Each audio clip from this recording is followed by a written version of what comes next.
Some women keep their secrets buried. You just need to know where to dig. An ambitious cowgirl never misses her mark. It was always about her, no matter what the situation. Flames of passion turn to fiery revenge. She was luring him to his death. And an English rose hides devilish thorns. It was a wicked murder. Texas, 2002. A gifted pianist knows young talent when she sees it. 30-year-old Danielle Fusner is putting her years of study to work. Once she got out of school with her master's of music education, That was good. she gave piano lessons. Same time next week? Okay. Bye, Lucy. Bye.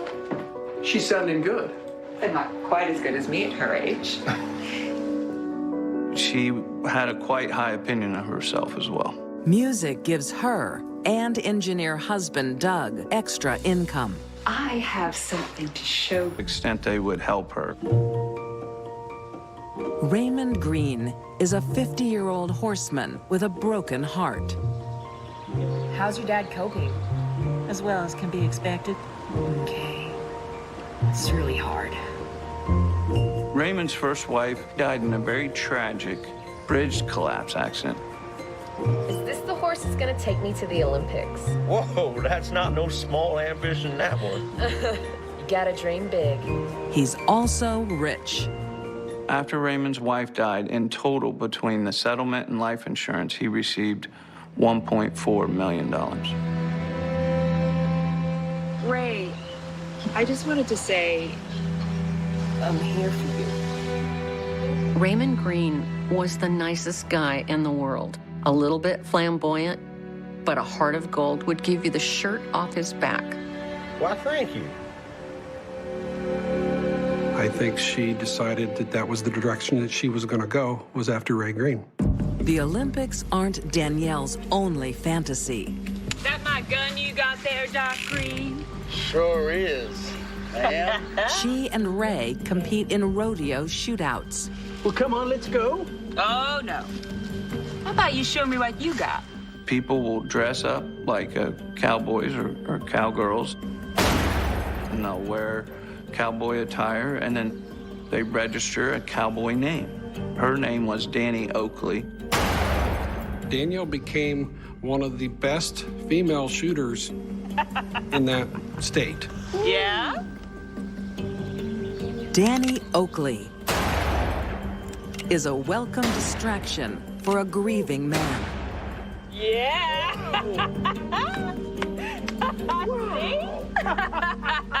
Soon, Ray falls head over heels. Danny, you're married. That's over. Danny wastes no time going after what she wants. Within months, she's divorced and remarried. How can I say no to you? But she didn't want to. She wanted a Big Daddy Funbucks to take care of her. As soon as Danielle had a gold band on her third finger, she became a different person. She didn't want anyone influencing Raymond but her.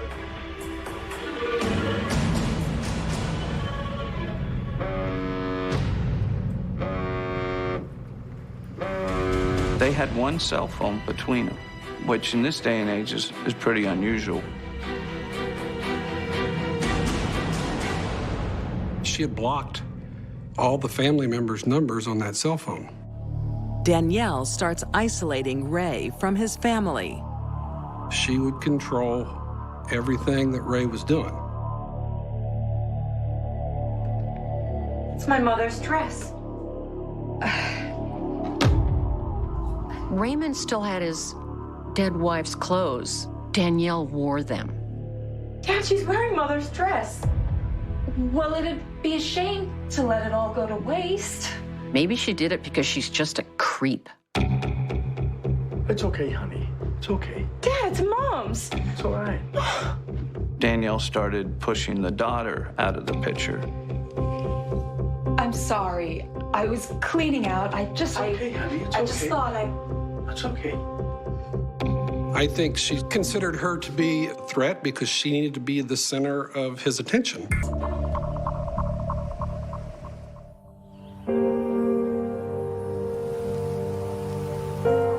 The financial crisis takes its toll. They lose everything. Danielle was used to getting her way. She was used to being in control. You promised me, Ray. I didn't think it would come to this. All of a sudden, life is spiraling out of control for her.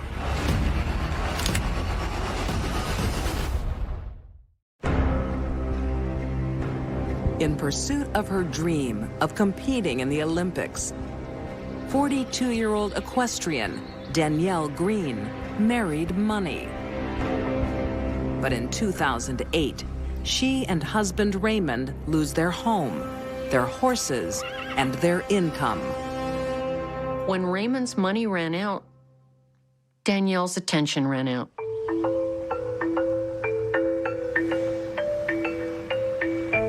They are now living in a trailer in Dillsboro, Indiana. But Danielle has a backup plan. I think Danielle saw that her life with Ray Roll ways on that thing. was not going to work out. He was out of money. And I think that she was looking for the next man. She began a long-distance relationship with a gentleman that she met and had flirted with in the past by the name of Angus McNasty. Hello, Angus McNasty. Danielle has her sights on the future. Well, I am a little chilly. Wish I had someone to keep me warm. She saw a rainbow on her horizon. He had a lot of money. Okay. I'm up for that. She began duplicating the same behavior as she did with Raymond when she found out his wife had died and he'd received a large settlement. With a new, wealthy husband in the wings, all Danielle needs to do is get rid of the old one.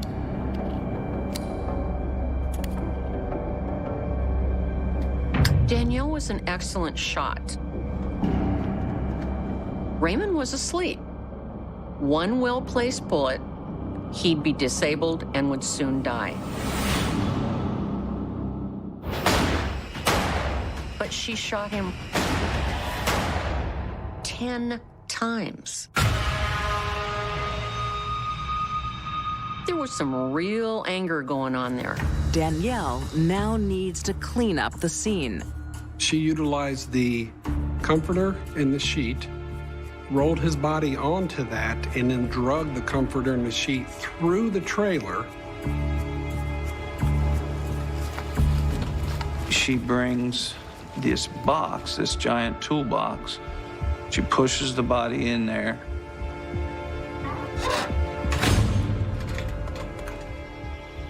She left the toolbox near the trailer because her plans were to dispose of it later. An undignified end to the man who loved her. But she makes a fatal error. Hi, it's Danielle. Yeah, I just need to let you know Ray won't be in today. He was killed by our dog. She started telling people Raymond had been killed in a dog attack. He was bitten in the throat. This guy wrestled horses for years. He's a strong man. German Shepherd, yeah. Ray is not going to die at the hands of a dog. Bye. She hadn't figured out how she was going to explain that she knew that or where his body was. The police then hear this story and they said, well, we gotta go check this out. Before Danielle can dispose of the body, she gets a knock on the door. Ma'am, we're looking for your ex-husband. I told you. A dog killed him. Mind if we take a look around? Over here! Hey! Don't touch that! That's my husband's stuff! The police follow the stench of decay and find the truth 40 yards from her trailer.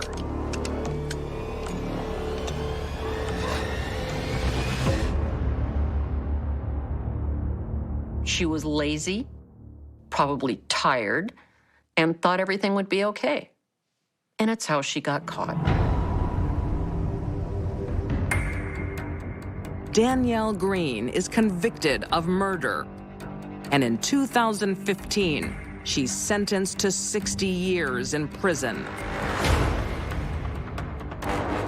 I think she decided that she no longer needed Ray Green.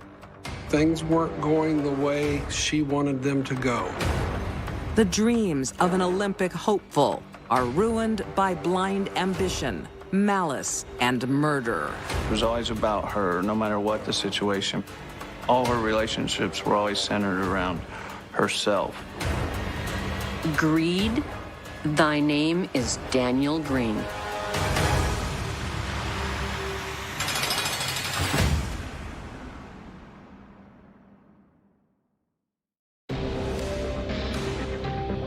For some women, letting go of love can be as cleansing as throwing out the trash.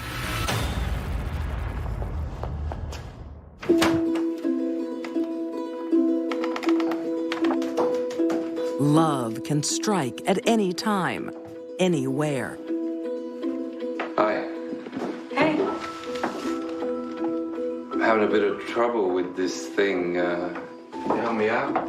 In New York, 1974, 20-year-old Patricia Silverstein is a standout employee. Patricia was ambitious and hardworking. She got a job at a bank on Wall Street. That's rather impressive. At her new job, she meets a new man, 26-year-old Tony Wojcik. Don't tell anyone I'm a bit of a schmutz. They discover something in common. Thanks. Okay. Okay. I'll see you around. Both just happen to be going through divorces at the same time. Gifts. I mean, you buy somebody you love jewelry. And she did. Wait. I got something else for you. Tony is making his mark on Patricia. There was a tattoo on her thigh with Tony's name, I believe. Wow. Today, that's not uncommon, but back then, that was scandalous. I've been thinking about you all day. But Patricia soon realizes Tony's commitment is only skin deep. He starts to openly date other women, even right in front of her. Please, baby. I'm going out on a date. There's nothing you can do about it. Within a few months of being crazy about each other, they were crazy at each other. Infidelity isn't his only vice. His alcohol was morning, noon, and night. He couldn't control it at all. It was controlling him. He had a serious, serious problem. Hey, where are you going with that? Hey! There was one particular incident where she took his bottle of rum, opened the window, and poured it out the window. Huh? What did I say to you? He got so mad that he beat her, and he beat her bad. Tony was a brute. He was unkind. He was a liar, and he didn't respect her. Has showed himself to her, and now she's believing him? Goodbye. Hey! Sit down. Won't leave her alone. It's him. Let me handle this. I've got this. Tony begins to threaten her. calling her, harassing her. You call us again, we'll call in the cops. The guy's relentless. He will not give up. You got it? Patricia could have called the police and had him picked up for harassment and threatening her, but she didn't.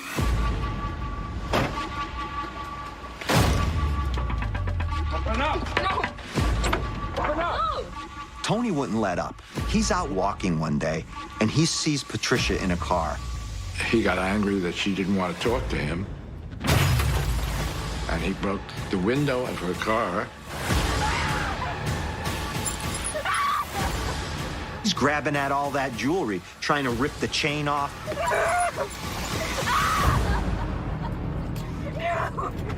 Patricia still doesn't call for help.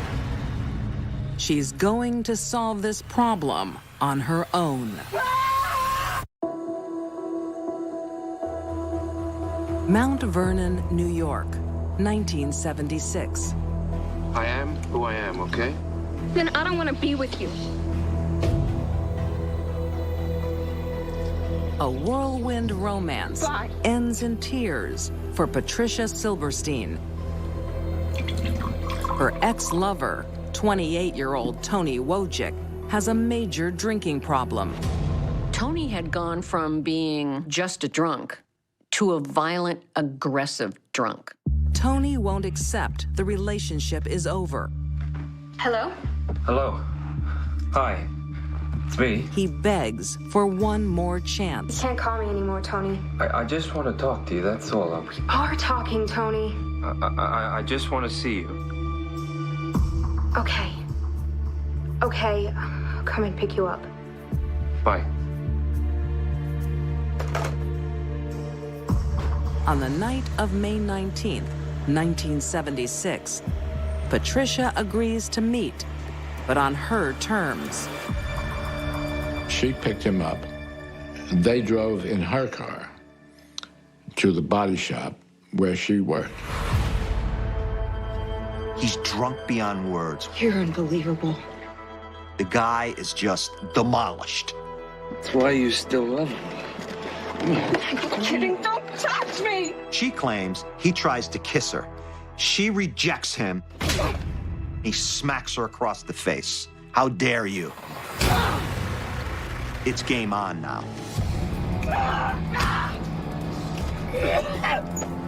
And right there by the door, she kept a nightstick. You pray for life! Yeah, try and make it. She ran out onto the next door property of the Mount Vernon incinerator.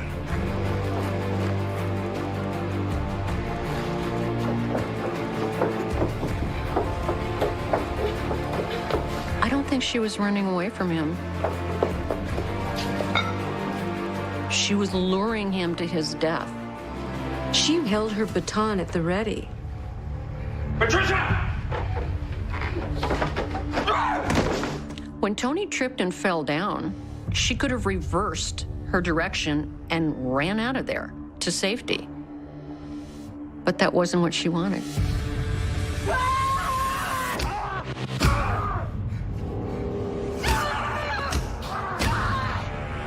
She beats him once, twice, 3 times.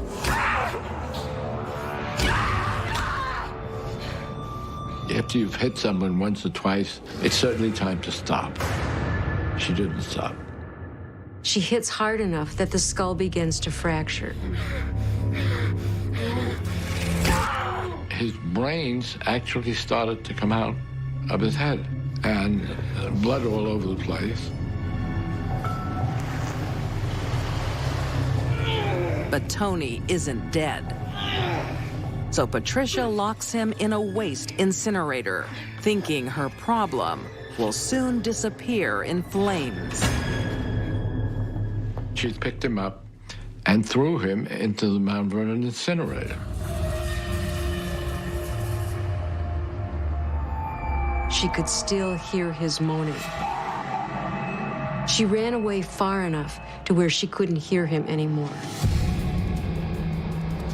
Next, she needs a scapegoat. She goes to Tony's apartment. she put socks on her hands so as not to leave any fingerprints.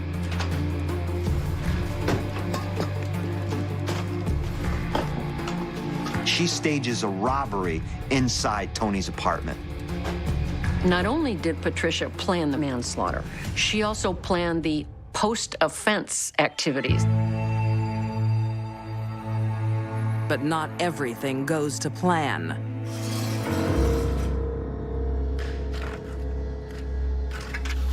Tony escapes a fiery tomb. The incinerator had more than one boiler, and the one she threw him in was not armed.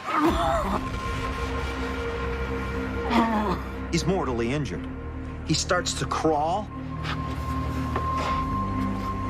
He continued to lose blood. He went into hypovolemic shock. That's the reason he died.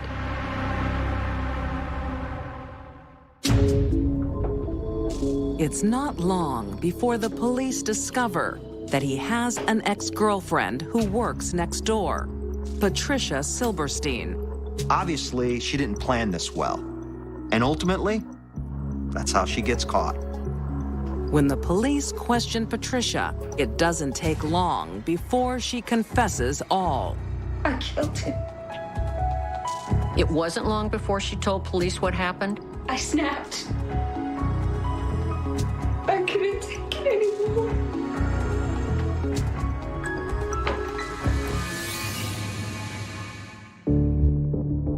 In 1977, a jury finds Patricia Silberstein guilty of manslaughter. And I realized that on the day she killed him, she was 22 years, 7 months, and 6 days old. I made that her sentence.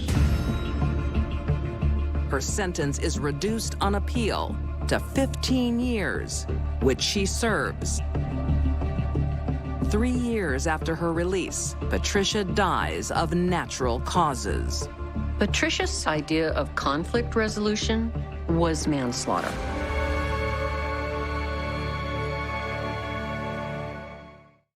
To us. A woman conceals her greed with charm.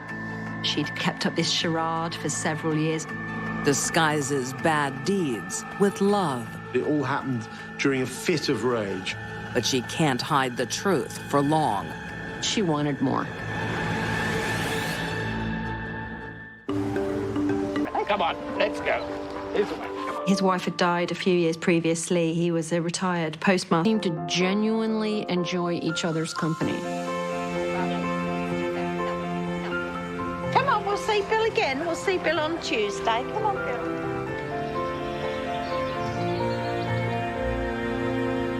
Bill loved dogs, and they started walking dogs together, and it went from there.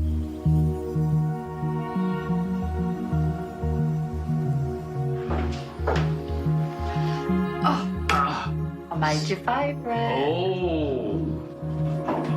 Soon friendship gives way to romance. Oh, she spoils me. And obviously there was an age difference. Who spoils me? So you've got this big age gap. She was kind of a bit of a mysterious character, befriending Bill and becoming quite a big part of his life quite quickly. Isn't she amazing? You're a lucky man, Bill.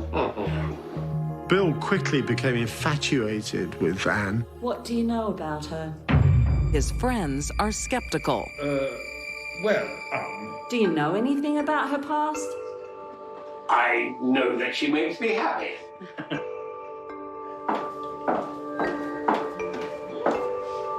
He was so besotted by her that he ignored them completely. Bill can see no fault in his newfound love. I'm sure he was flattered and enjoyed the company. Bill and Anne still live in separate homes, but love is breeding trust. The couple starts sharing everything. He was well respected. He was seen as a decent man and a kind man. He'd changed his will to include her.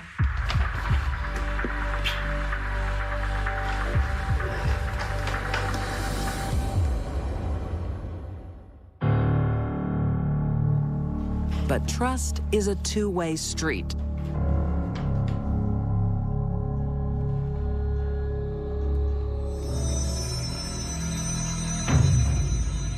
Things were going along very well, or so Bill thought, until he checked on the balance in an account that Anne had helped set up for him. $1,200 was missing. Bill had altered his will in favor of Anne, but after this incident, he changed it back to the way it was before.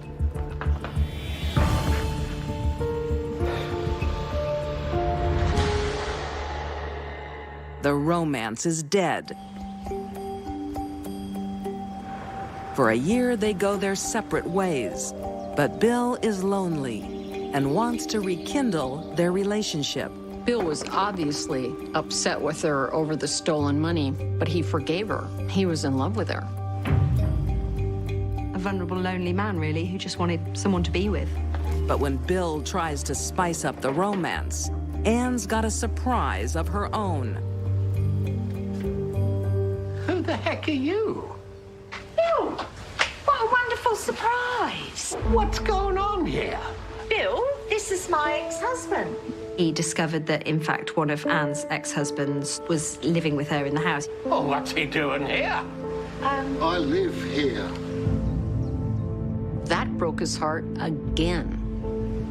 Bill had been under the impression that things were going well between them. Oh, Bill, they're lovely.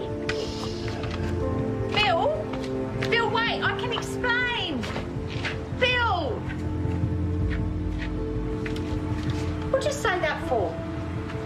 Nice flowers. The person he was besotted with didn't appear to feel the same way about him as he did for her.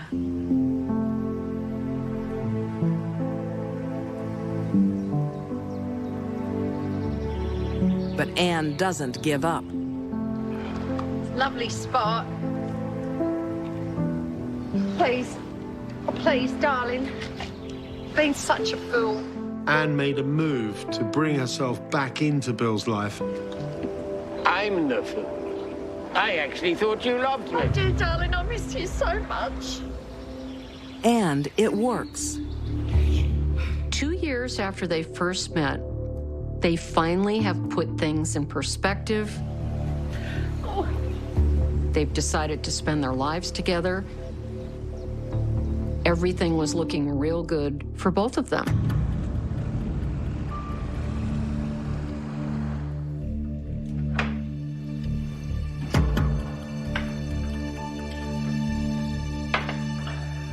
Anne has a proposal to make things more official. You know, I've been thinking. It's silly us both having houses. Aye, it does seem rather daft. Why don't we sell up and buy something together? Our own little love nest. I know just the realtor. Well, you're not wasting any time. No time to waste. Yes, hello? Yes, it's Anne Browning, please. Could I speak to Harry? Anne convinced Bill to sell his house and deposit the money in their joint bank account. We're going to sell up and have a little love nest. She was going to have what he had at any cost.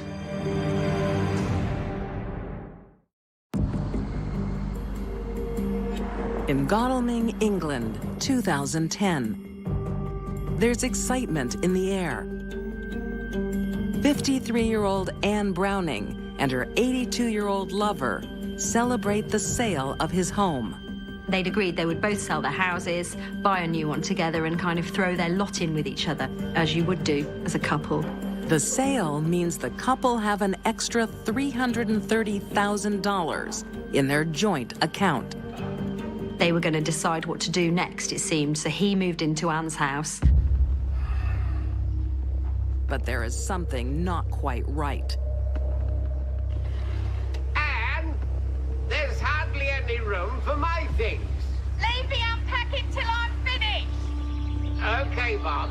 On September 10th, Bill moved into Anne's house in Godalming. Do you need a hand?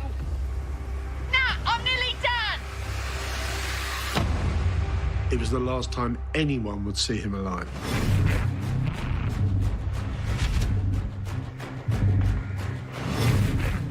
For Bill, it's a deadly housewarming.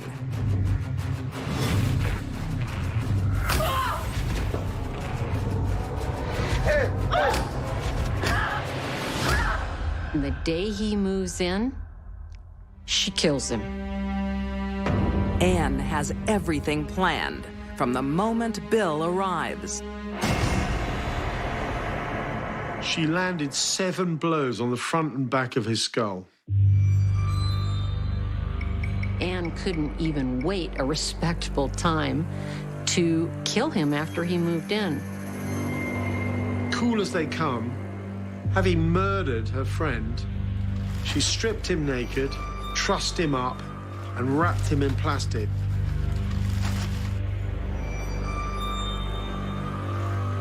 Before dumping him in a shallow grave in the garden of her house.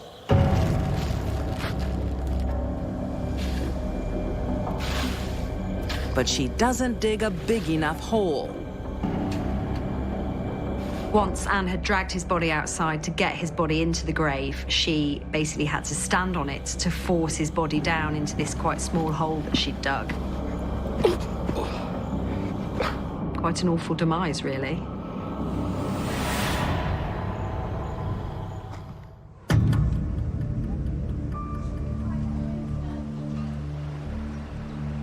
Anne's ready for the spoils. How you going? Been buying up? Just a few necessities. She used his credit cards all over town and got more pleasure, enjoyment, thrills over spending money than she did being with him. How's Bill? I haven't seen him around. Oh, he's in Ireland. He's gone to a wedding. One of the excuses that Anne had made was that Bill was away at a family wedding in Ireland. Ooh, he never told me he was going to Ireland. Oh, it was a last-minute decision. I've got to be off, so nice to see you. Bill didn't have a family, and Anne thought that would mean no one would miss him, but she underestimated how many friends and neighbors he had that really cared about him.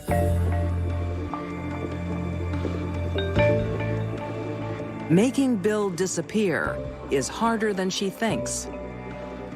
Hello? Yes, I'm calling for Bill Williamson. I'm afraid he's not going to be able to make his doctor's appointment today. Anne starts canceling Bill's medical appointments. What aroused suspicion was that Anne, instead of Bill, had cancelled all of his medical appointments. No, he doesn't want to reschedule. He's going to be away for a while. It was Bill's doctor that contacted the police. It was then that the alarm was raised about the fact Bill had been missing for quite a while. The alert uncovers more suspicious activity. Then they examined Bill's bank account details very closely. They discovered that Anne had transferred £140,000 from their joint account to her own bank account. And when Anne is called in for questioning, they discover the truth. He made all these promises. He said we were going to have a nice life together. She swiftly admitted to murdering Bill Williamson. But she blames the victim And then he said he was going. for his own demise. I just lost my temper. I just snapped. Anne told police that they had an argument and Bill was going to leave. And she just snapped, picked up the nearest thing and beat him about the head until he was dead. The day after Anne was charged, the police searched her house and then found the body in the garden. Anne maintains the murder was a spontaneous act of passion, but the evidence clearly points to a calculated plan. There was evidence, proof, that she started digging the hole before the murder. In 2011, Anne Browning is found guilty of murder and sentenced to life in prison with a minimum term of 25 years. The judge said it was a wicked murder. You're a lucky man, Bill. I'm the lucky one. She softened him up, she manipulated him, she dominated him. She even allowed the relationship to finish and then restarted it. And her sole motivation was the money that she knew she could get through Bill. Anne is a classic financial predator. She preyed on the elderly and the vulnerable. When she met Bill, she met the perfect victim for her.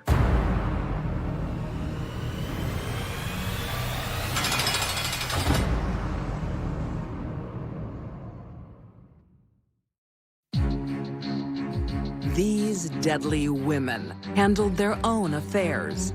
Danielle Green wanted her Olympic dream more than her husband. The night Florida went quiet was the night nobody noticed the scream, because the cicadas were louder and the television sets were glowing in living rooms where people believed they were safe, where doors were locked, where neighbors waved earlier that day and promised to talk later, where later never came. It begins like that, with ordinary heat and ordinary routines, with a calendar that still thinks it's summer and a street that looks the same whether you pass it at noon or at midnight. Except for the way shadows stretch longer when the lights flicker, and the air feels heavier. Like it knows something the people don't. This is Florida, 1992. And a cold case before anyone dares to call it cold. A disappearance before it becomes a headline. A life slipping out of focus while the rest of the world keeps moving. By morning, the house is still standing. The lawn is trimmed. The mailbox holds yesterday's mail. The front door is closed, not forced, not broken, just closed, as if whoever left meant to come back. Inside, the smell of coffee lingers, half-finished, cooling on the counter, a ring at the bottom of a mug like a timestamp nobody understands yet. A purse sits where it always does. Keys are missing. Shoes are gone. The bedroom looks slept in, not ransacked, not staged, just paused, like a scene waiting for an actor who missed their cue. This is how the story enters the room. Quietly, politely, without alarms, without blood, without answers. Neighbors gather in that Florida way, standing at a distance that suggests concern but also caution. Hands on hips, arms folded, eyes searching for movement that never comes. Someone says she always walked her dog early. Someone else says she mentioned a strange phone call the week before. Another swears they heard a car late at night, an engine idling too long. But in Florida, engines idle all the time and memories learn how to bend when the stakes get high. The community feels it then, that subtle tilt, that sense that something has shifted just enough to make everyone uncomfortable. This is how a shock begins, not with sirens but with whispers. Police arrive and do what police always do at the start, taking notes, asking questions that sound routine but land like accusations. When was the last time you saw her? Did she have problems? Was she afraid of anyone? The answers are fragments, half-sentences, stories that don't agree with each other but insist on being heard. A missing person report turns into a search. Then a search turns into a vigil, candles melting onto sidewalks while reporters practice saying her name into microphones, careful to pronounce it correctly, careful to look serious. The words mysterious disappearance slip into the coverage, then no signs of struggle. Then the phrase that changes everything. Cold case, whispered like a threat that time itself is now the enemy. Florida in the early 90s is loud and fast and confident, a place that sells sunshine and forgets easily, but this one refuses to fade.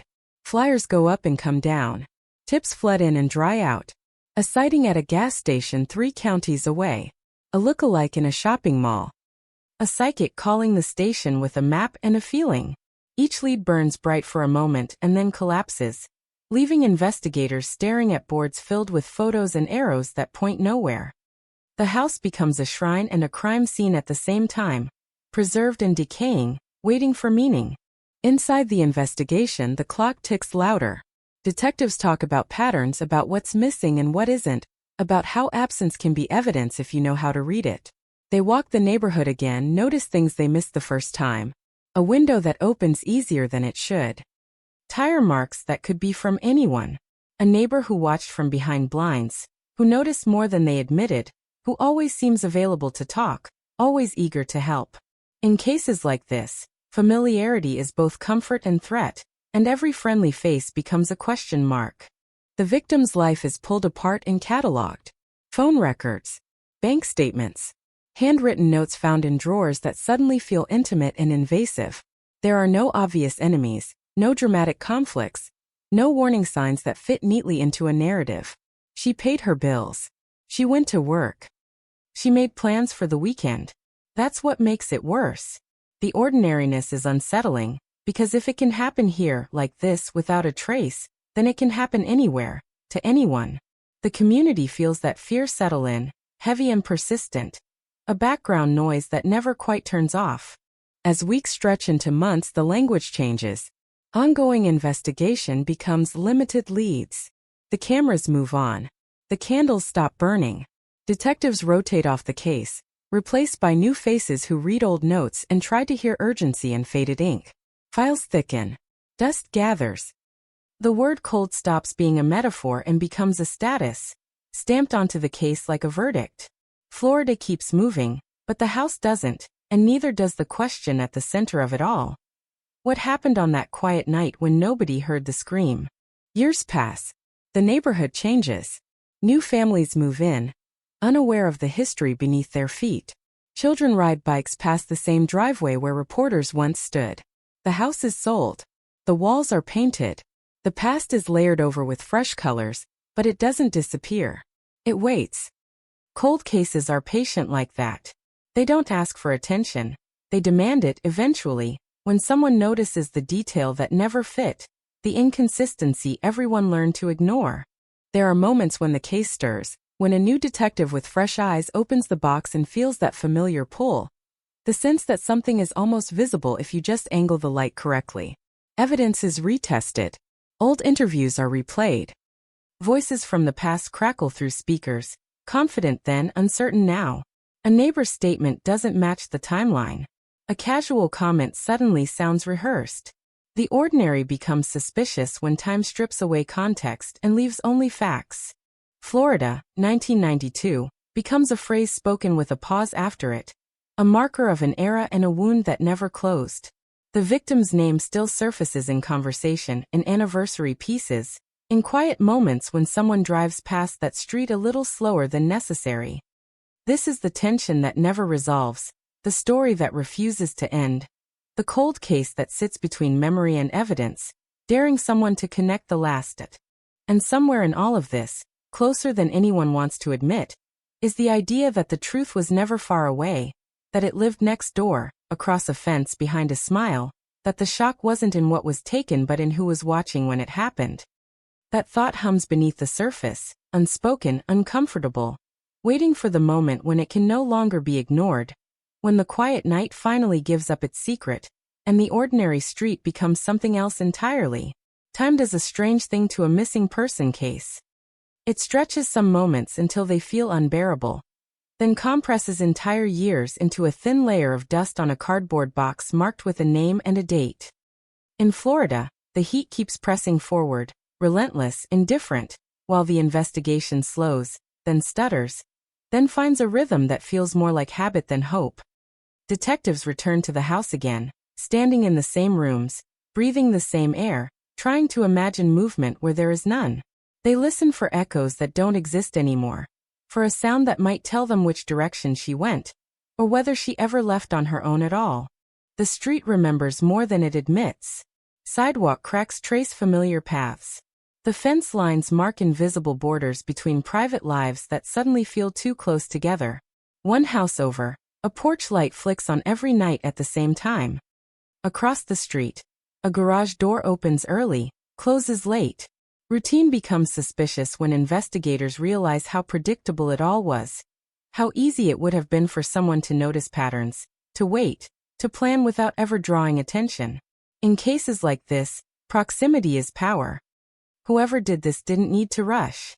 They didn't need to improvise. They knew the rhythms. They knew the quiet hours. Interviews resume with a sharper edge. Neighbors who once spoke freely now hesitate, glancing toward their own doors as if the walls might be listening. Stories begin to change, not dramatically, but enough to matter. A timeline shifts by 15 minutes. A detail once dismissed as irrelevant suddenly feels too specific to be accidental. Someone remembers a light on that shouldn't have been. Someone else recalls a conversation that felt off even then. A question asked too casually, too soon. Memory, under pressure, becomes both weapon and liability. The investigators dig into the days before the disappearance, reconstructing them hour by hour. A stop at the grocery store. A phone call that ended abruptly. A note scribbled and thrown away. Nothing screams danger, but danger rarely announces itself. It hides in the mundane, in gestures so small they only gain meaning after the fact. They check phone records again, notice a call that was never returned. They check credit cards, find nothing. No spending, no travel, no sign of a new life waiting somewhere else. If she left empty-handed. If she was taken cleanly. The media drifts back in, drawn by anniversaries and unanswered questions. Cold case, they say again, louder this time, with that mix of fascination and resignation that keeps viewers watching. The community bristles at the word. Cold feels final. Cold feels like failure. But the case isn't dead. It's dormant, waiting for the right disturbance. Every time a new article runs, the phone rings again at the station. Tips resurface, recycled from old fears and fresh guilt. Some are useless. Some are cruel. A few make detectives pause and reach for a file they thought they knew. There's a man who lived close enough to hear things. There's another who always seemed to be outside at odd hours. There's the helpful neighbor who joined search parties, who offered water, who stood just close enough to look concerned without being intrusive. Investigators don't accuse. They listen. They catalog. In cold cases, patience is the sharpest tool. They know that if the truth has been hiding in plain sight, it will eventually reveal itself through inconsistency, through the fatigue of maintaining a story that no longer fits. Years roll forward. Technology changes. Evidence once considered useless is suddenly valuable again. Old samples are pulled from storage, handled with new care, tested with methods that didn't exist when the case began. Results come back inconclusive, then promising, then frustratingly incomplete. Progress feels like a mirage. Just when the horizon seems closer, it slips away. The victim's family learns to live with that rhythm. Hope rising and falling like the tide. Never fully retreating, never quite reaching shore. The neighborhood carries the weight quietly.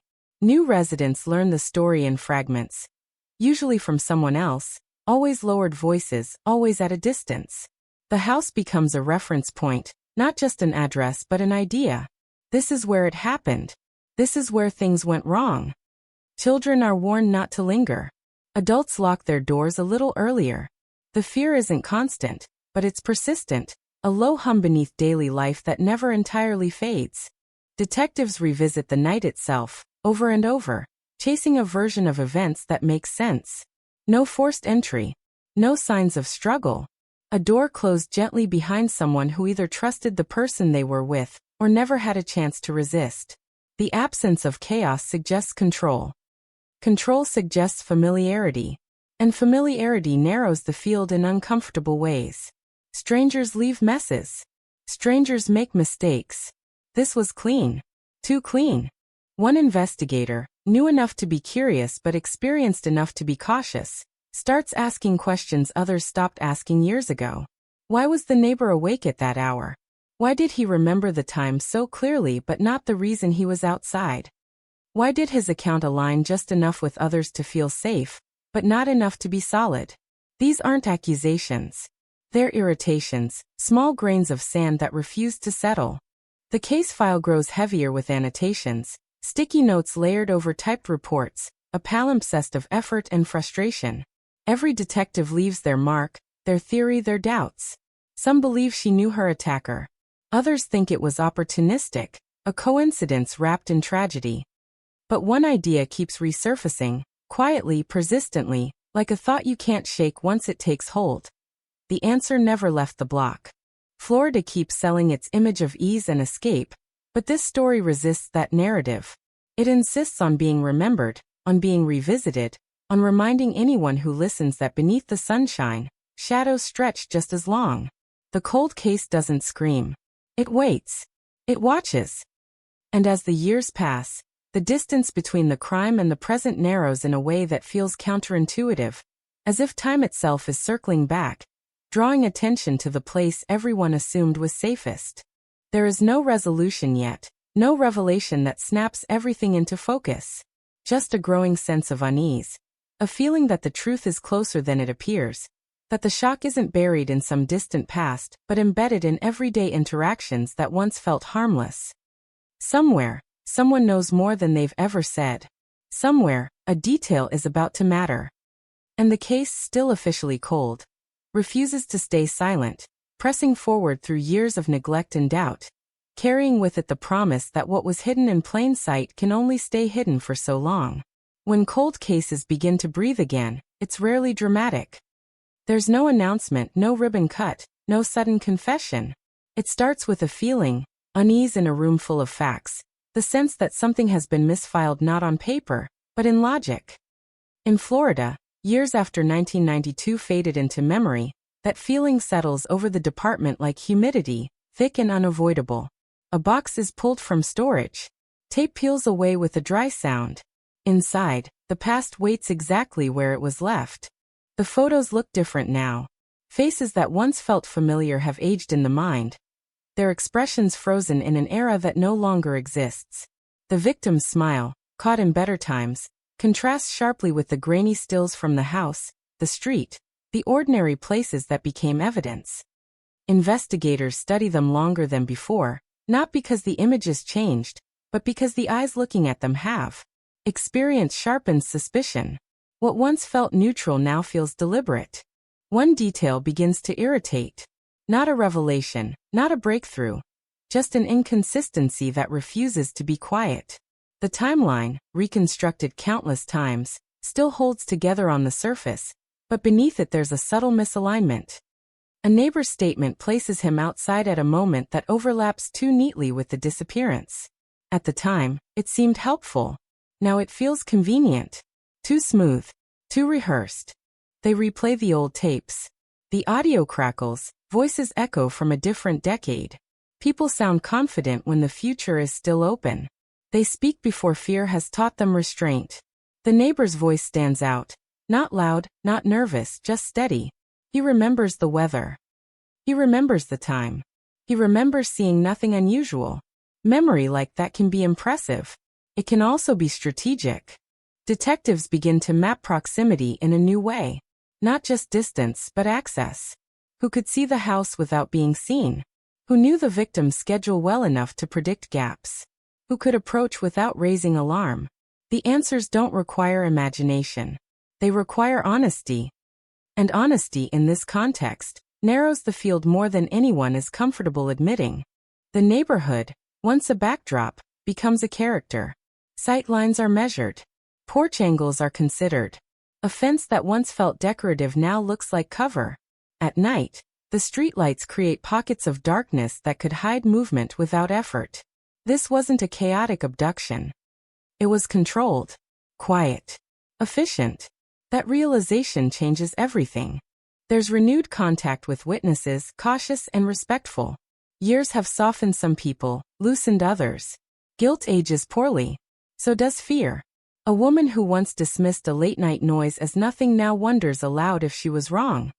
A man who insisted he slept through the night admits he woke briefly, unsettled, unable to say why. These aren't confessions. They're fractures. And fractures are where light gets in. The neighbor is interviewed again. Polite. Cooperative. Familiar with the process now. He answers questions with ease, almost relief, as if grateful to be included once more. He talks about how hard it was on everyone. How he hoped for answers. How terrible it must have been for the family. His empathy sounds practiced, but not fake. That's what makes it dangerous. Real emotion can mask real intent better than any lie. Investigators notice how often he references what others felt, what others thought, how the community reacted. Less about himself. Less about specifics. When pressed gently for detail, he circles back to generalities. It's subtle. It's easy to miss. But once seen, it's impossible to unsee. He knows the story. He's told it many times. He's careful not to add anything new. Forensic science enters the room with quiet authority. Evidence that once sat untouched is reconsidered. Fibers. Traces materials that didn't mean much in 1992 now carry potential. Some are gone, lost to time and storage conditions. Others remain, preserved by chance and protocol.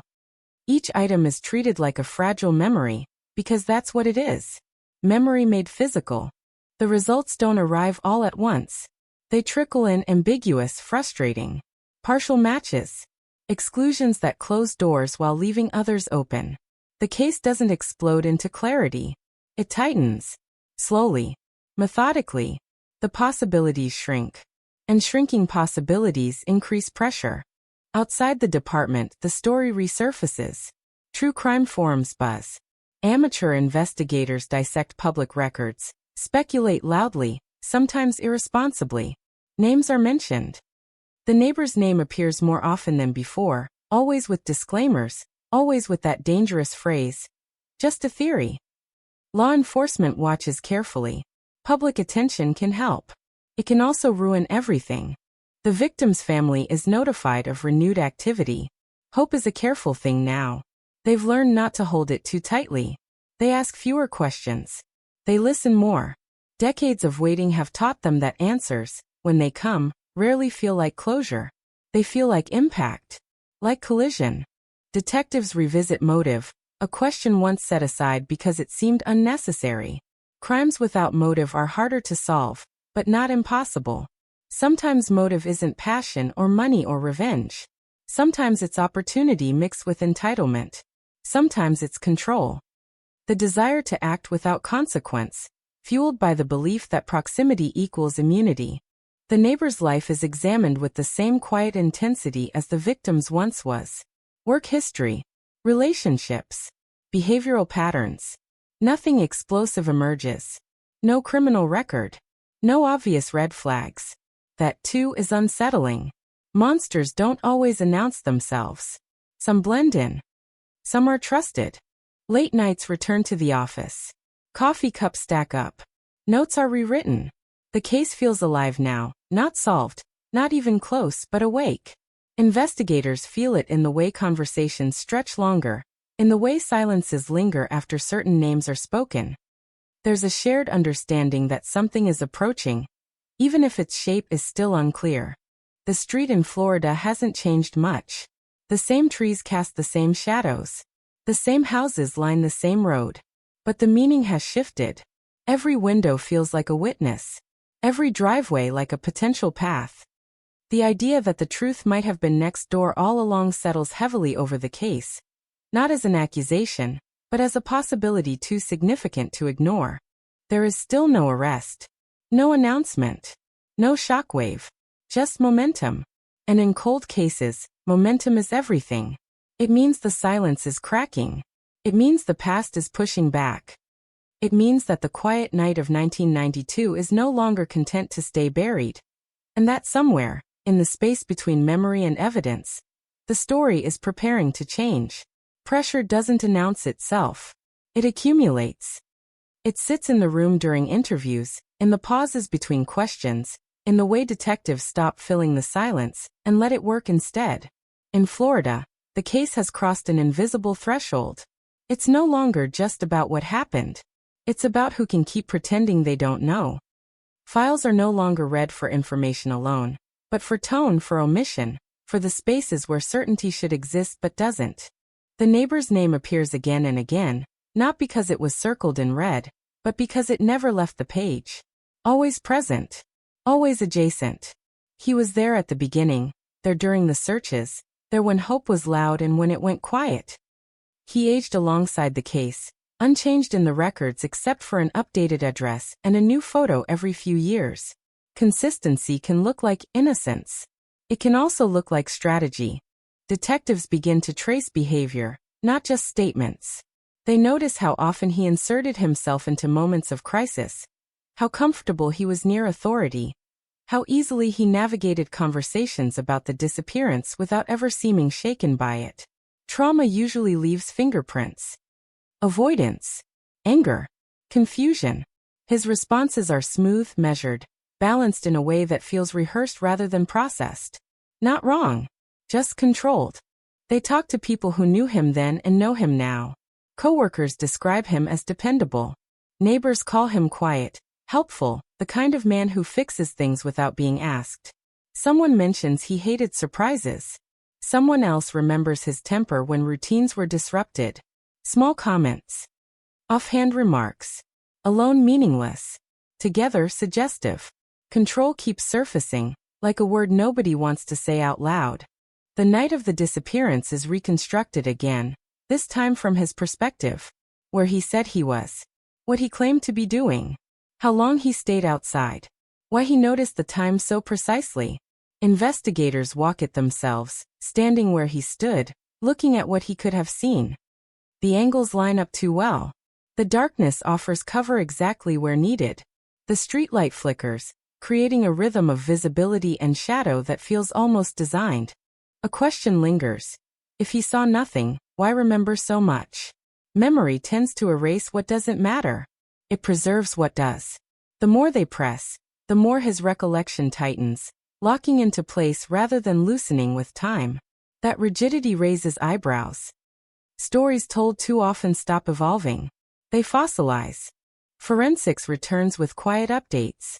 Not conclusions. Not yet. But suggestions. A fiber consistent with materials from nearby homes. A trace that doesn't exclude him. Nothing definitive. Everything directional. The kind of progress that excites investigators and terrifies prosecutors. Cold cases don't survive on certainty alone. They need narratives that hold under pressure. Narratives that explain not just what happened, but why it stayed hidden. The victim's absence grows louder as the investigation sharpens. Her routines are re-examined not as habits, but as vulnerabilities. The predictable walk. The unlocked door during daylight. The trust extended to familiar faces. Trust is the most dangerous variable in any investigation because it leaves no sign of struggle. It explains the quiet. It explains the closed door. It explains why no one heard a scream. Detectives consider the possibility that the encounter began as something mundane. A knock. A question. A favor. The line between normal and fatal can be thin when power dynamics shift suddenly. Especially when one person believes they won't be challenged. Especially when the other believes they're safe. The neighbor is brought in again. This time, the questions are narrower. Less friendly. Still polite but firmer. He notices. His posture changes. Not defensive. Alert. He answers carefully, choosing words like tools. When confronted with minor discrepancies, he doesn't panic. He explains. Explaining is easier than remembering. Remembering risks error. Outside, the case stirs public curiosity again. Not a frenzy but a murmur. Journalists call. Old articles are reread.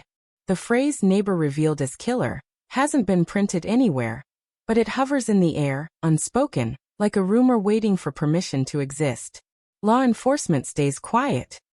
Silence at this stage is leverage. The victim's family senses the shift. They don't ask for timelines anymore. They ask different questions now. Is someone nervous? Is someone pushing back? Is someone asking for a lawyer? Detectives answer cautiously. Progress is fragile. One wrong move can collapse years of patience. Late one night, an investigator revisits a piece of evidence long dismissed as irrelevant. A note in the margin of an old report. A comment about a sound heard but not identified. At the time it was noise. Now it's context. The sound aligns with the neighbor's timeline, not the official one. It's a small thing. But small things are what cold cases are built on. The realization doesn't land like lightning. It settles like weight. The case hasn't cracked. But it has leaned. And once it leans far enough, gravity does the rest. Investigators don't say it yet, not even to each other, but they feel it. The truth isn't distant. It's intimate. It's local. It's been part of the landscape for decades, hiding behind normalcy and routine. Florida nights are still loud with insects and distant traffic, still warm, still indifferent. But the silence inside the case is thinning. The neighbor's name carries a different charge now, no longer just familiar, but heavy. The cold case hasn't been solved. Not yet. But it has found its direction. And direction, in stories like this, is the beginning of the end. Momentum changes behavior. People sense it before they understand it. The way animals feel pressure shifts in the air before a storm. Inside the department, conversations lower in volume. Names are spoken with care. Decisions take longer, not because of doubt, but because of consequence. When a cold case starts to lean toward a single direction, every step forward carries the risk of collapse if taken too fast. The neighbor feels it too, not in any obvious way. He still waves, still answers calls, still sounds cooperative. But there's a tightness now, a precision to his movements that wasn't there before. Investigators notice how quickly he returns calls, how carefully he asks what they need before agreeing to meet. He's engaged but guarded, helpful but no longer casual. The difference is subtle, but it's there. Detectives widen the circle around him quietly. They don't rush to confrontation. They look instead at the space around his life, the shadows cast by his routines. Old co-workers are contacted again, not with accusations, but with curiosity. Friends from the early 90s are tracked down, surprised to hear the case mentioned after so many years. Some are reluctant. Others talk too much, eager to be part of something that suddenly feels important again. A pattern begins to form, not of violence but of behavior. Control issues dismissed as quirks. Jealousy framed as concern. A need to know where people were, who they talked to, what time they came home. None of it criminal on its own. All of it unsettling when placed beside a disappearance that required patience, familiarity, and silence. Investigators revisit his movements after the victim vanished. Not just that night, but the days and weeks that followed. Did he travel? Did he change routines? Did he display anxiety or relief? The answers don't scream guilt. They whisper possibility. He took time off work. Not immediately, but soon enough to notice. He spent hours on home projects, renovations, repairs, things that involve tools, noise, and plausible explanations for being busy and unavailable. Ground searches from the original investigation are reviewed with fresh eyes. Maps unfold across desks. Areas once considered low priority suddenly look different when paired with updated understanding of access and opportunity. Places close enough to be reached unnoticed. Places familiar enough to feel safe. Places searched too quickly, because no one wanted to believe the answer could be that close. Technology steps in again, methodical and unforgiving. Soil samples preserved in evidence bags are compared to locations near his old property. Results are incomplete, but they don't contradict the theory forming quietly at the center of the case. Again, nothing definitive. Again, just direction. Cold cases rarely offer clean lines. They offer pressure points. The neighbor is interviewed once more, this time under circumstances that feel different even if the room looks the same. He's polite, calm, but he's watching more closely now, tracking reactions, measuring responses. When detectives introduce information he didn't expect them to have, there's a pause. A fraction of a second. Long enough to matter. He recovers quickly. Too quickly. They talk about trust. About how communities rely on it. About how crimes that break that trust cut deeper than those committed by strangers. He nods. Agrees. Says it's tragic how people can turn on each other. The words are right. The tone is right. But something about the alignment feels off, like an echo that arrives just a beat too late. Outside the room, investigators compare notes. They don't celebrate. They don't even smile. They've seen this before. Cases that seemed solved before unraveling under scrutiny. Careers ruined by certainty mistaken for proof. They know better than to rush. Instead they build. Layer by layer. Fact by fact. Silence by silence. The victim's family is brought in again gently. They're told the case is active, that progress is being made, that patience is still necessary. They listen. They've mastered listening. One of them asks a question that cuts through everything else. Is it someone we knew? The detective doesn't answer directly. He doesn't have to. The silence does the work. The neighborhood begins to feel the shift, even if no one can explain why. Old rumors resurface, reshaped by new attention. People remember interactions they'd filed away as unimportant. A look held too long. A comment that felt strange in hindsight. Fear sharpens memory, but it also distorts it. Investigators filter carefully, separating signal from noise. One former resident, long gone from the area, calls in with a memory she never shared because she didn't think it mattered. A late-night argument. Raised voices. She couldn't make out the words, but she remembers the tone. Controlled anger. The kind that doesn't explode, just tightens. The timeline matches. Barely. But barely is enough to revisit. Detectives check records again, cross-referencing dates, permits, purchases. A receipt surfaces from a hardware store, time-stamped within hours of the disappearance. Ordinary items. Common materials. Nothing illegal. But timing is a language of its own. And this timing speaks loudly. The neighbor is advised of his rights during the next interaction. It's procedural. Standard. Necessary. But the effect is immediate. His demeanor changes. Not dramatically. Just enough to register. He asks for clarification. He asks whether he's a suspect. The answer is careful, honest, non-committal. The room cools. From that point on, communication slows. Responses come through an attorney. Statements are shorter, more precise. The openness is gone. Cooperation becomes compliance. It's a shift investigators have seen before, a sign that the balance has changed. Innocent people seek resolution. Guilty ones seek control. The case edges closer to a line it can't cross without certainty. Prosecutors review the file and push back gently but firmly. They want more. They need more. Suspicion isn't proof. Direction isn't destination. Cold cases are lost every day because investigators fall in love with a theory and forget the burden of evidence. So they dig deeper, quieter. They return to places that were overlooked because they felt too obvious. They re-examine evidence that survived by accident rather than design. They listen again to tapes, not for what's said, but for what's avoided. The neighbor's early interviews reveal something new under this lens, an absence. He never once asks what happened to her. He talks about the search, the impact, the community, never the act itself. It's not enough to arrest him. Not yet. But it's enough to keep going. Enough to know they're closer than they've ever been. The cold case hums with tension now, alive in a way it hasn't been for decades. Somewhere between routine and reckoning, the truth is compressing, tightening, waiting for the moment it can no longer be contained. Florida nights remain deceptively calm, the same sounds, the same heat, the same ordinary streets. But beneath that surface, something is shifting. The neighbor knows it. The investigators know it. The past knows it. And the silence that protected the crime for so long is beginning to fracture, one careful step at a time.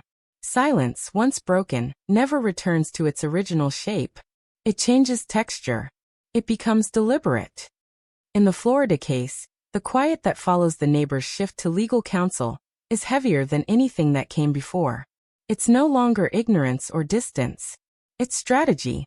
Every word now carries intent, every absence of speech a calculated choice. Investigators feel the case tighten around that decision like a knot pulling itself closed. Inside the department, the rhythm adjusts. Meetings become smaller. Notes are kept tighter. The case is spoken about only with those who need to know. Not because of secrecy, but because of discipline. Cold cases don't survive carelessness at this stage. One leak, one misstep, and years of work collapse into mistrial or doubt. The goal is no longer discovery alone. It's survival. They return again to the beginning, not emotionally, but structurally. The first 48 hours. The decisions made when urgency clouded judgment. Areas searched quickly. Leads dismissed because they felt uncomfortable. Familiarity, once again, rises to the surface as both shield and blindfold. The neighbor benefited from it without ever asking. That's the danger of proximity. It grants invisibility. Investigators begin a quiet audit of the original search zones. Not with volunteers or helicopters, but with maps and logic. They overlay old routes with new assumptions. If someone wanted to move without being seen, where would they go? If someone knew the land, where would they choose? Florida's terrain answers back plainly. Canals. Scrub. Patches of undeveloped ground hidden behind normalcy. Places that smell like rotten water and forgetting. One area stands out now, not because it was ignored, but because it was cleared too quickly. Close to the neighbor's old property. Too close to feel comfortable admitting. At the time, the logic was simple. Why would anyone hide something so near? Now that logic feels naive. Criminals don't think in terms of comfort. They think in terms of control. Permission is sought carefully. Warrants don't come easily decades later. Judges ask hard questions. Prosecutors hesitate. Eventually, the argument that time has changed the meaning of proximity carries weight. A limited search is approved. Quiet. Unannounced. No cameras. No press. Just boots on ground and eyes open. The land doesn't give up its secrets easily. Florida soil is unforgiving. Waterlogged. Shifting. It eats evidence and spits out fragments years later without context. The search turns up debris. Old tools. Animal remains. Nothing definitive. Disappointment settles in, familiar and sharp. But one small find pauses everything. Not proof. Not a body. Just something that doesn't belong. Something that shouldn't be there. It's bagged. Tagged. Sent away. Investigators don't celebrate. They don't speculate. They've learned better. Hope, at this stage, is dangerous. They wait. While the lab works, detectives turn inward again. The neighbor's early statements are dissected line by line. Not for lies, but for perspective. He describes events as if he's watching them unfold, not experiencing them. Detached. Observational. He knows where people were, how they reacted, what they did next. He never places himself emotionally in the story. It's a subtle distinction, but it matters. Trauma imprints feeling. His accounts feel sterile. They compare his language to others interviewed that same week. Fear leaks out of most of them. Confusion. Self-doubt. His tone remains constant across years, untouched by uncertainty. That kind of consistency isn't memory. It's rehearsal. The victim's final known movements are charted again, this time alongside his. The overlap tightens. Windows shrink. The margin for coincidence disappears. At some point, probability gives way to pattern. And pattern demands explanation. The lab calls back with results that don't solve the case, but they don't hurt it either. The item found isn't exculpatory. It aligns. It suggests presence. It whispers of contact. Prosecutors listen more closely now. Not convinced, but engaged. Engagement is progress. The neighbor's attorney pushes back. Requests records. Asks about the scope of the investigation. It's expected. Resistance often signals awareness. Not guilt necessarily. Awareness of risk. Innocent people resist too. But they resist differently. They seek speed. They seek clarity. This resistance seeks control. Investigators watch how the neighbor handles the waiting. Through intermediaries. Through quiet observation. He continues his routines, but there's a vigilance now. He checks who's watching. He avoids certain topics. Old friends notice the change. He's distracted. Short-tempered. The mask slips in private, even if it holds in public. One former co-worker mentions an incident from the early 90s, brushed off at the time as stress. An outburst. A door slammed. A threat implied but never spoken. No report filed. No follow-up. At the time, it felt isolated. Now it feels like context. The kind that was invisible until the right frame appeared around it. Investigators don't chase it immediately. They log it. Corroborate quietly. Another person remembers something similar. Not the same event, but the same edge. Control again. Always control. The victim's family waits. Waiting has become their skill. They don't press.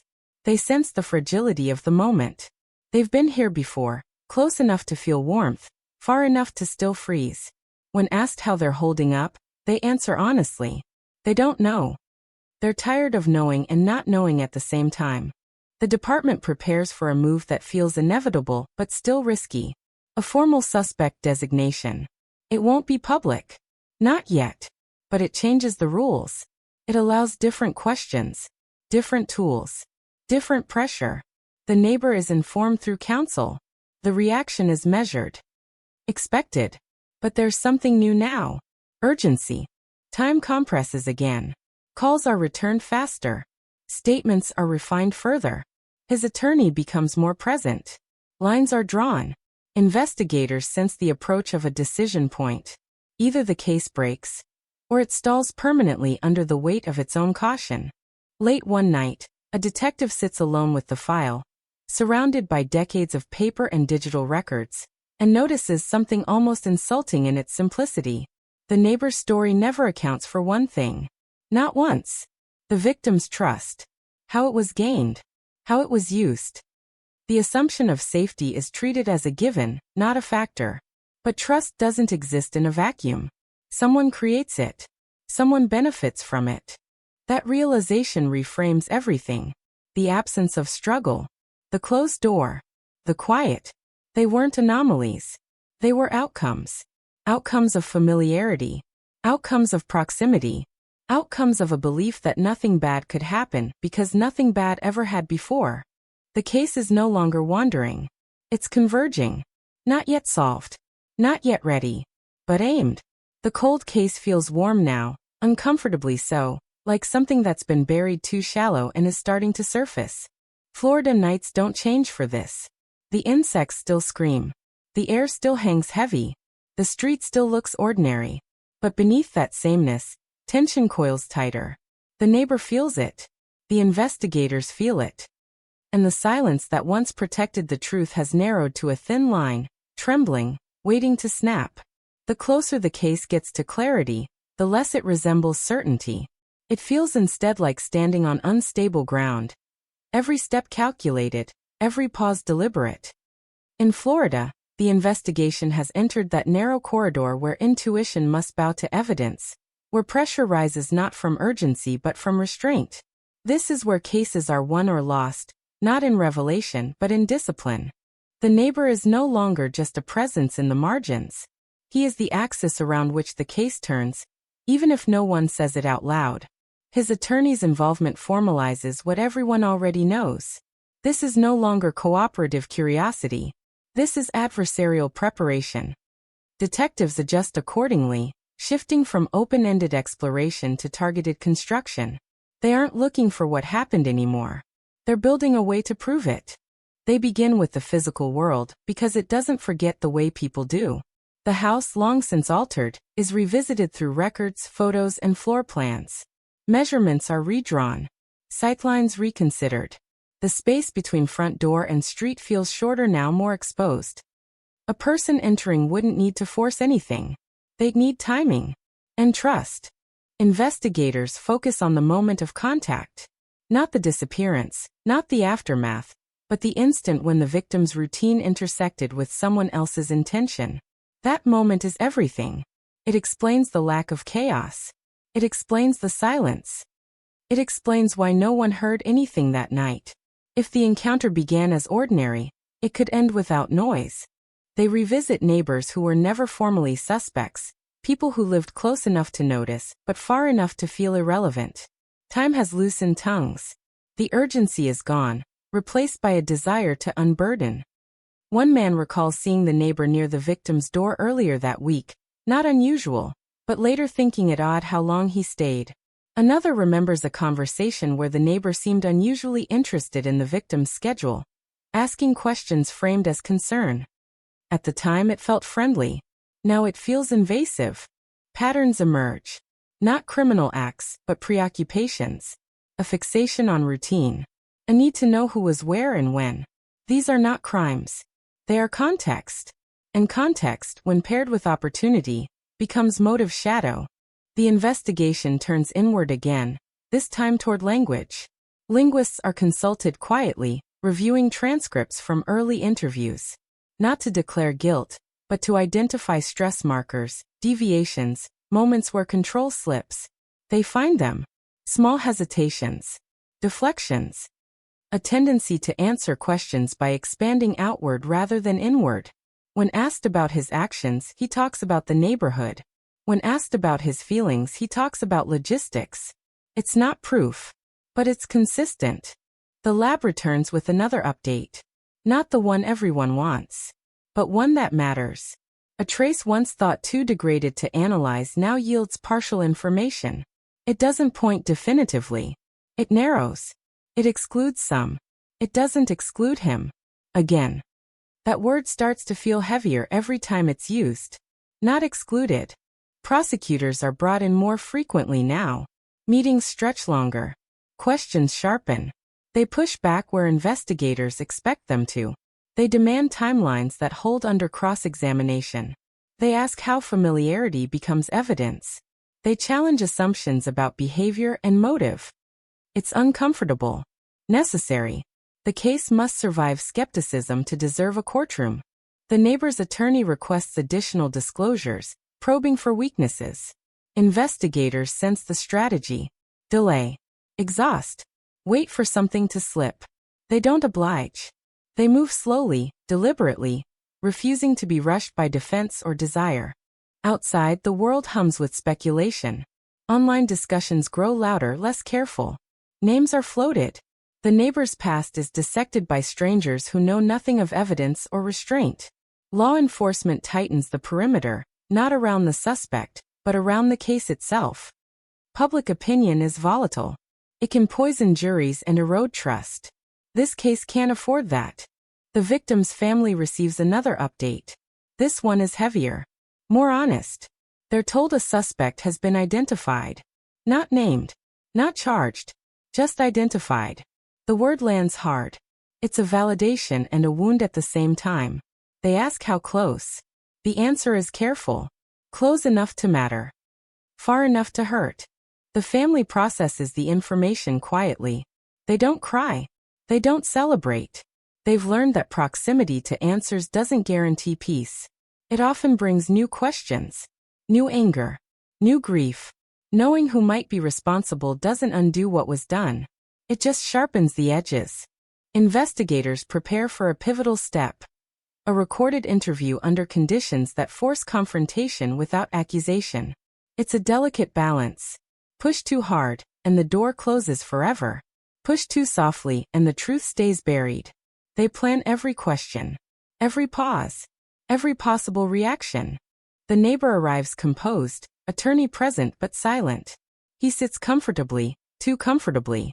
The room feels familiar to him now. That familiarity is both asset and liability. People relax where they believe they're safe. They reveal themselves without noticing. The questions begin broadly then narrow. Routine. Schedule. Memories revisited yet again. He answers smoothly. Then a new detail is introduced. Something he wasn't expecting. Not dramatic. Just specific. His response is delayed. A blink. A breath. He answers, but the rhythm breaks. It's small. It's everything. They don't press. Not yet. They move on. Let the moment sit. Let it echo in his mind. Silence does more work than confrontation. When the interview ends, he leaves without incident. Calm. Polite. But something has shifted. He knows the ground beneath him is no longer stable. Afterward, investigators review the recording frame by frame, word by word. They isolate the pause, the change in tone, the micro-expressions that suggest calculation, not recollection. Again, not proof, but pressure. The case file is reorganized. No longer chronological, but thematic. Trust. Proximity. Control. Silence. Each section tells a piece of the same story. A story that doesn't rely on spectacle, but on inevitability. The kind that unfolds not because someone confesses, but because they can no longer hold all the pieces apart. Late one night, an investigator revisits a thought that's been circling for months. If the truth lived next door, then the crime wasn't just an act of violence. It was an act of confidence. Confidence that no one would look too closely. Confidence that familiarity would protect the perpetrator. Confidence that time would do the rest. Time almost did. Decades passed. Lives were lived. Memories dulled. But time also preserved something else. Patterns. Inconsistencies. The quiet resilience of facts waiting to be re-examined. The case is nearing a point where waiting becomes riskier than acting. Prosecutors feel it. Investigators feel it. Even the neighbor feels it, though he may not admit it to himself. The question is no longer whether the case will move forward, but how, and whether it will survive the transition from investigation to accusation. Florida remains unchanged on the surface. The same heat, the same streets, the same illusion of calm. But beneath that surface, the cold case is no longer dormant. It's awake, alert, and inching toward a moment that will redefine everything that came before it. The silence that once protected the truth is now strained, pulled thin by scrutiny and time. And in that tension, something begins to form.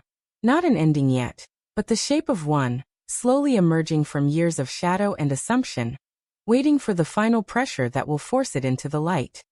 When pressure reaches a certain point, it stops feeling like force and starts feeling like gravity.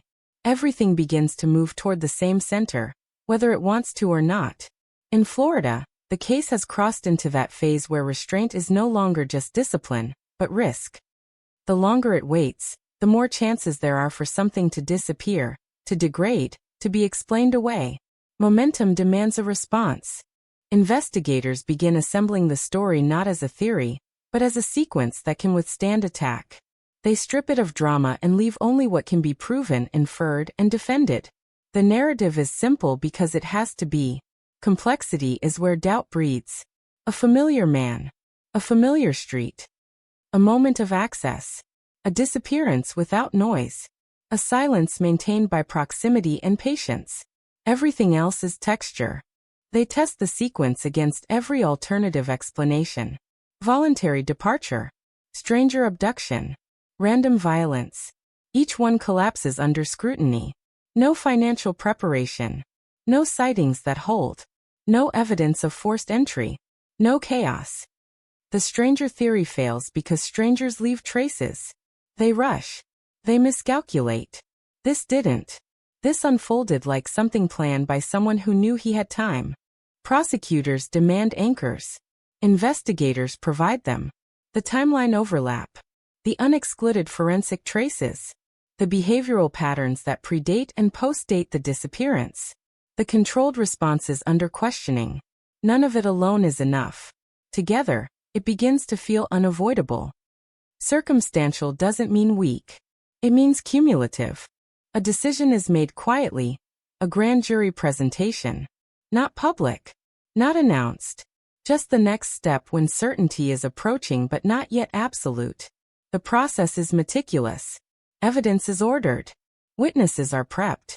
Language is refined. Words matter now more than ever. Every phrase must carry weight without tipping into assumption. The neighbor isn't told immediately. There's no obligation to warn him, and warning him risks reaction. Instead, investigators watch. They note changes. He grows more insular. Withdraws from casual contact. His routines tighten further, like a man bracing against impact. He doesn't flee. He doesn't panic. He waits. Waiting can be confidence. It can also be denial. Witnesses from the past are brought in again, sworn this time, the casual tone of earlier conversations replaced by formality. Under oath, memories behave differently. Some shrink. Some sharpen. A woman who once described a vague noise now places it more precisely. A man who couldn't remember the date now recalls the weather. Details align just enough to support the sequence without overstating it. One witness hesitates, then says something new. A comment the neighbor made during the search. A joke poorly timed. A reference to an outcome that hadn't been confirmed yet. At the time, it felt like speculation. Now it feels premature. Knowledge often reveals itself that way, not as confession, but as assumption. The forensic evidence is presented carefully, with all its limitations acknowledged. Prosecutors don't want certainty where none exists. They want honesty, partial profiles, non-exclusions, items found near places of access. They frame it not as proof of act, but proof of connection. Connection matters when opportunity and behavior already align. The grand jury listens. Faces are unreadable. Questions come slowly, deliberately. They ask about alternatives. They ask about gaps. Investigators answer without embellishment. They don't promise justice. They present inevitability. When the session ends, There's no celebration. Just waiting again. During that waiting, something unexpected happens. A call comes in from someone tangential to the neighbor's life. A person investigators contacted months earlier and thought they'd exhausted. Time has worked on them. Distance has softened fear. They say they've been thinking about something they never understood at the time. A smell. Strong. Chemical. Lingering near the neighbor's property days after the disappearance. They didn't question it then.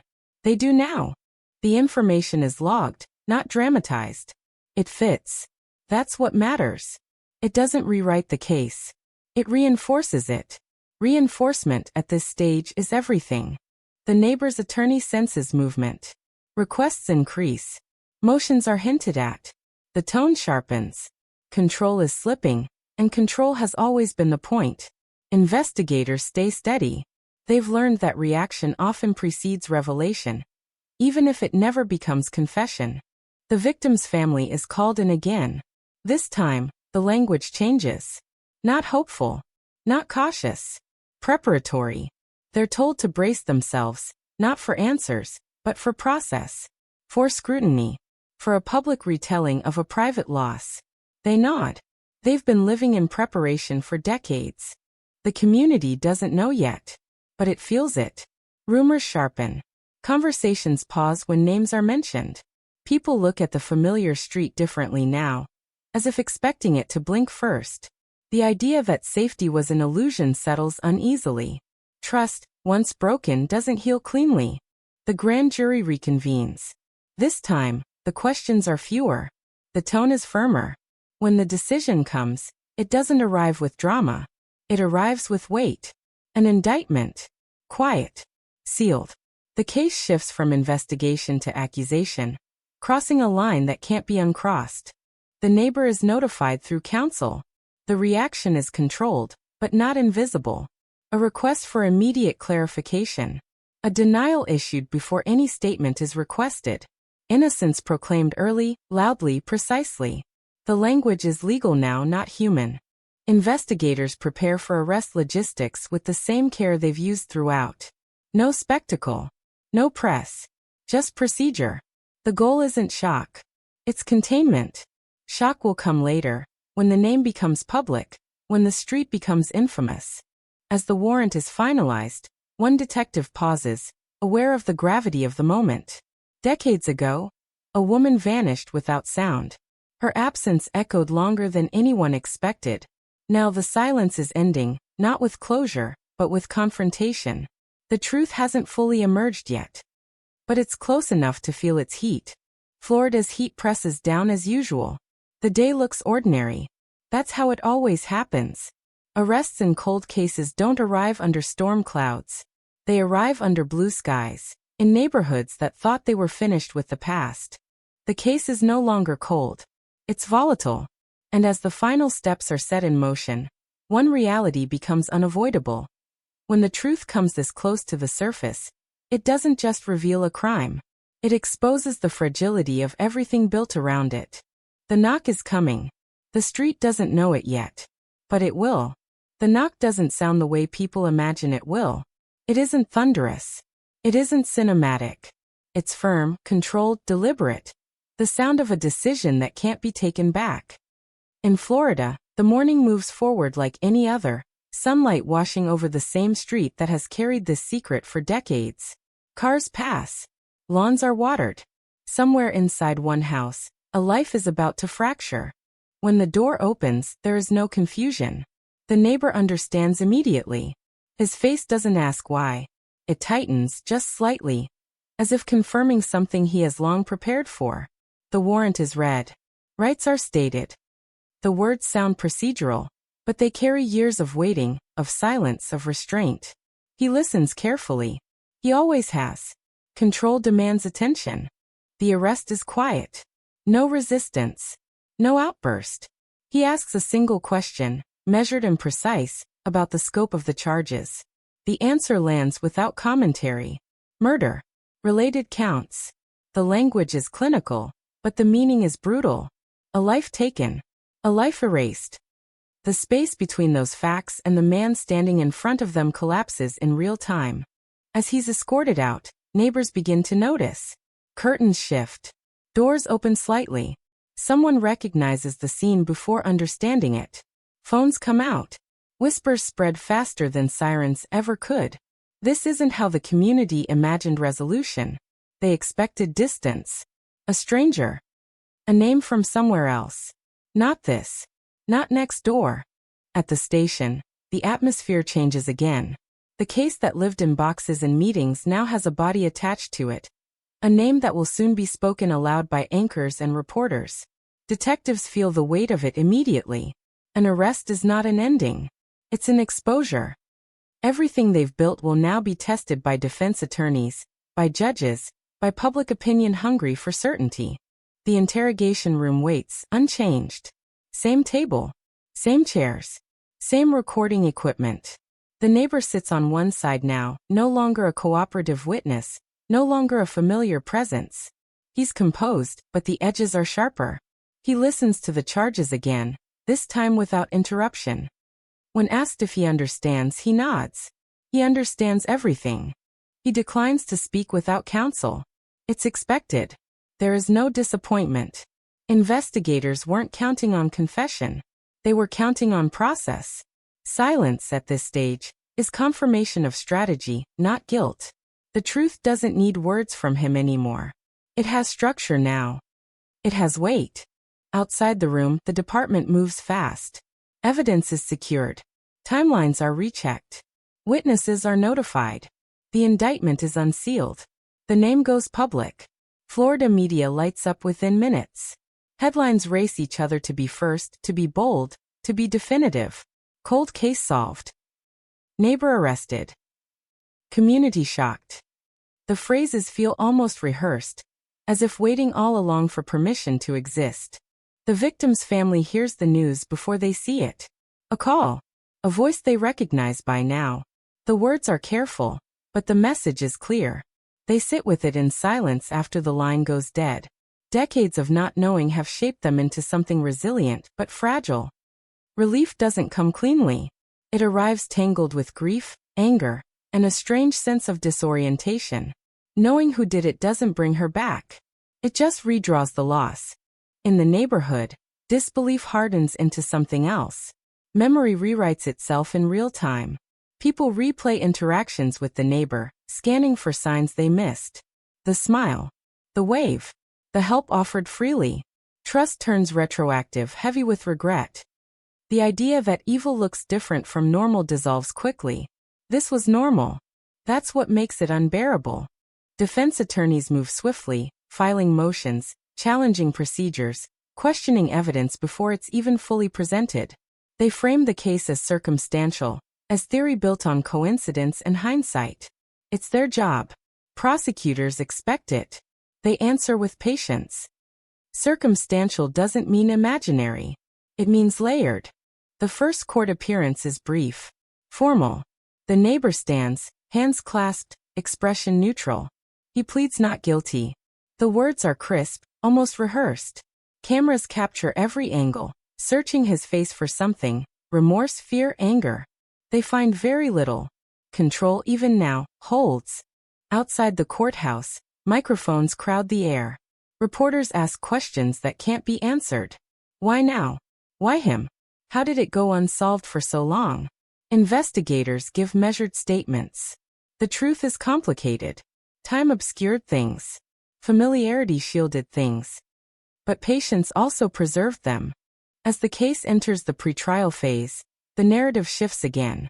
What was once mystery becomes argument. Every fact is contested. Every witness scrutinized. The defense paints a picture of overreach, of investigators desperate for closure. Prosecutors respond with consistency, with timelines that refuse to bend, with patterns that don't disappear under pressure. The neighbor's past is pulled into the light, not as sensational history, but as context. Control. Proximity. Opportunity.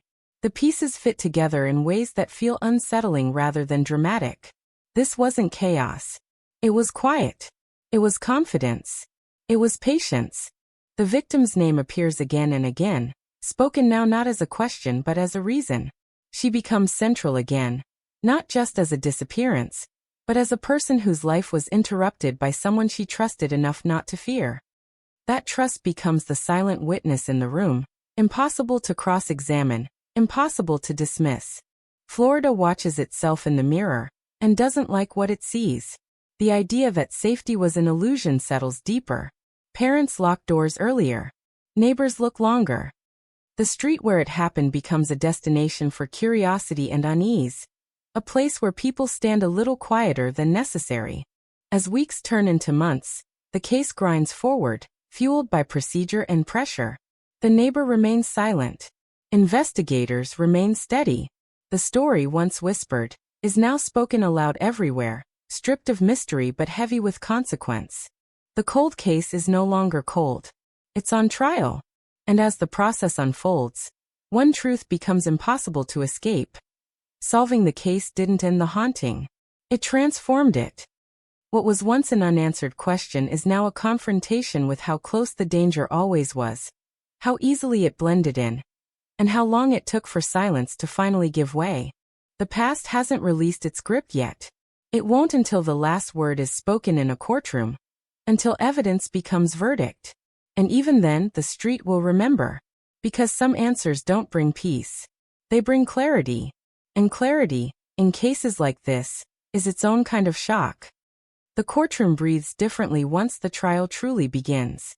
Not the first day, not the formalities, not the careful seating of jurors, but the moment when the story is no longer theoretical, when names turn into timelines and timelines harden into accusation. Florida heat presses against the building's walls. But inside, the air is conditioned, controlled, stripped of comfort. Every sound carries. Every pause stretches. The neighbor sits at the defense table, posture exact, hands folded as if placed there deliberately, as if disorder might betray him. He avoids the gallery, avoids the family, avoids the past. His eyes stay forward. Always forward. Control again asserting itself in the smallest possible ways. Even now, even here. The prosecution opens without spectacle. No raised voice. No theatrics. Just a sequence. Dates. Times. Distances measured in steps, in minutes, in missed chances. They speak of proximity, of opportunity, of a life that vanished without noise because noise was never necessary. The jury listens, pens moving slowly, faces tightening as the pattern begins to emerge. They talk about the night she disappeared. The weather. The silence. The normalcy that made everything invisible. No forced entry. No struggle reported. No scream that carried beyond the walls. The prosecution lets that sink in. This wasn't random. This wasn't explosive. This was close. Familiar. Comfortable enough to be deadly. Witnesses take the stand one by one. Voices steady. Memories imperfect but sincere. Neighbors who remember seeing lights on later than usual. A car parked where it didn't belong. A conversation recalled years later with new weight. None of it sounds definitive alone. Together, it begins to hum, a low frequency that vibrates beneath the room. Then the experts.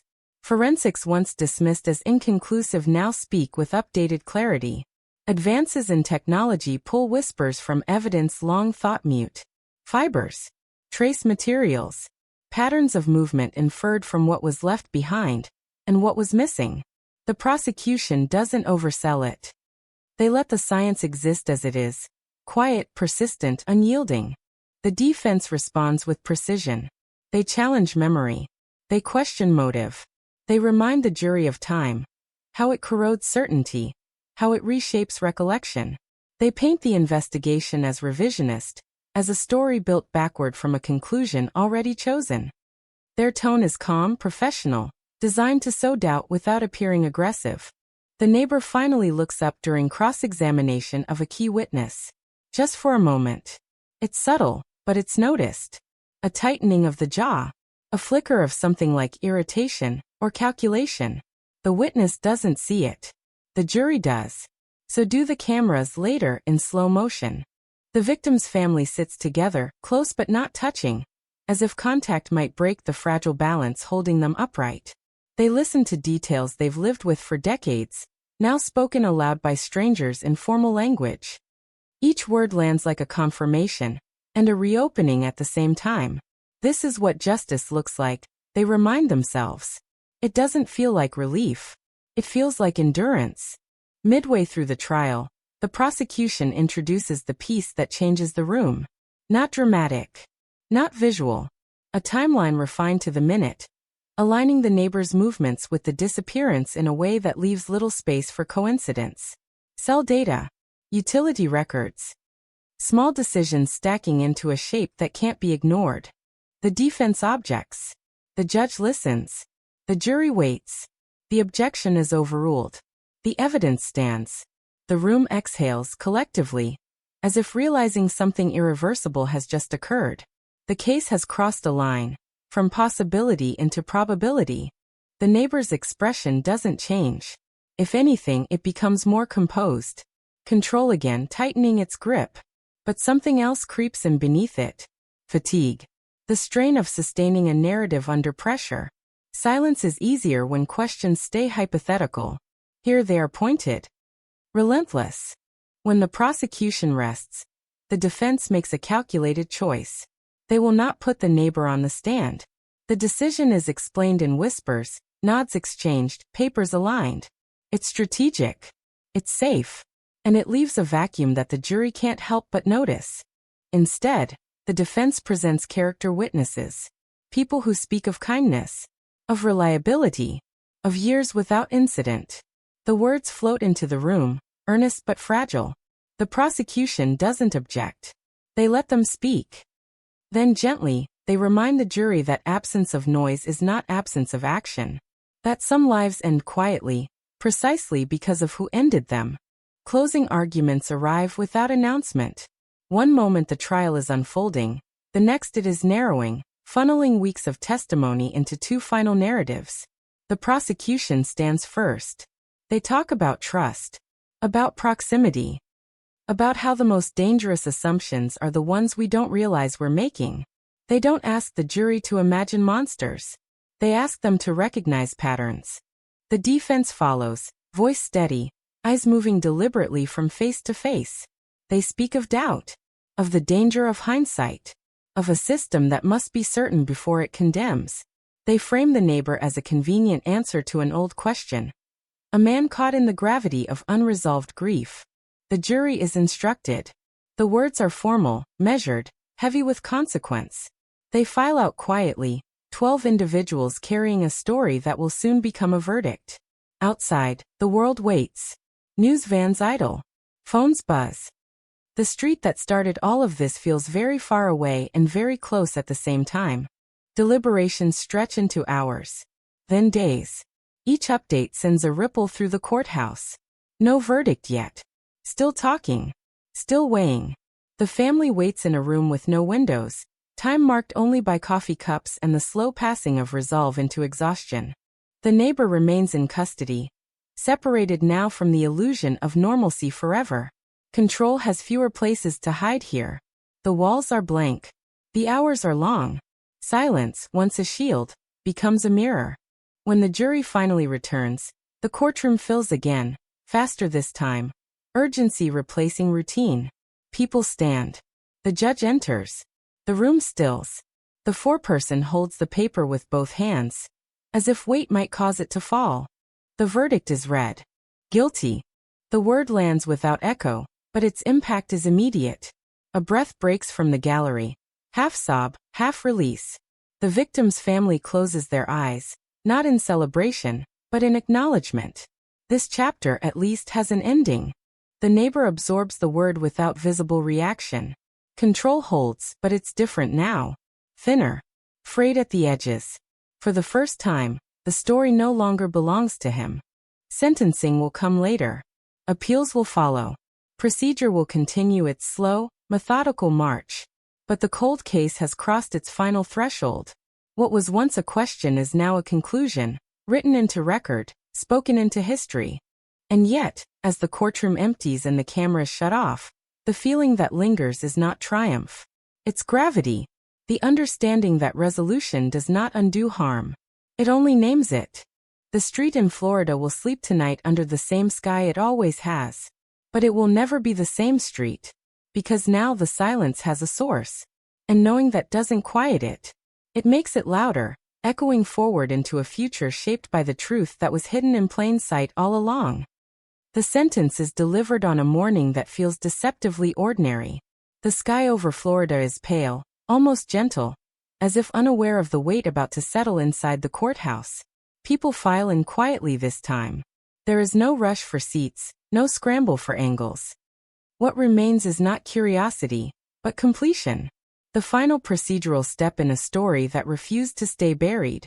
The neighbor stands again before the judge. Hands resting on the rail, posture familiar, rehearsed by years of discipline. Control has narrowed now, reduced to stillness. The charges are restated. The verdict reaffirmed. The law speaks in measured phrases, each one removing another layer of distance between the act and its consequence. When the sentence is announced, it is long, definitive, unambiguous. Life, measured not in years but in absence. There is no outburst, no collapse. The neighbor nods once, almost imperceptibly, as if acknowledging a transaction completed. The bailiff steps forward. The sound of restraints is quiet but unmistakable. It marks the end of proximity, the final separation between the man and the street where everything began. He is led away without looking back. The victim's family remains seated until the room empties around them. They have learned patience the hard way.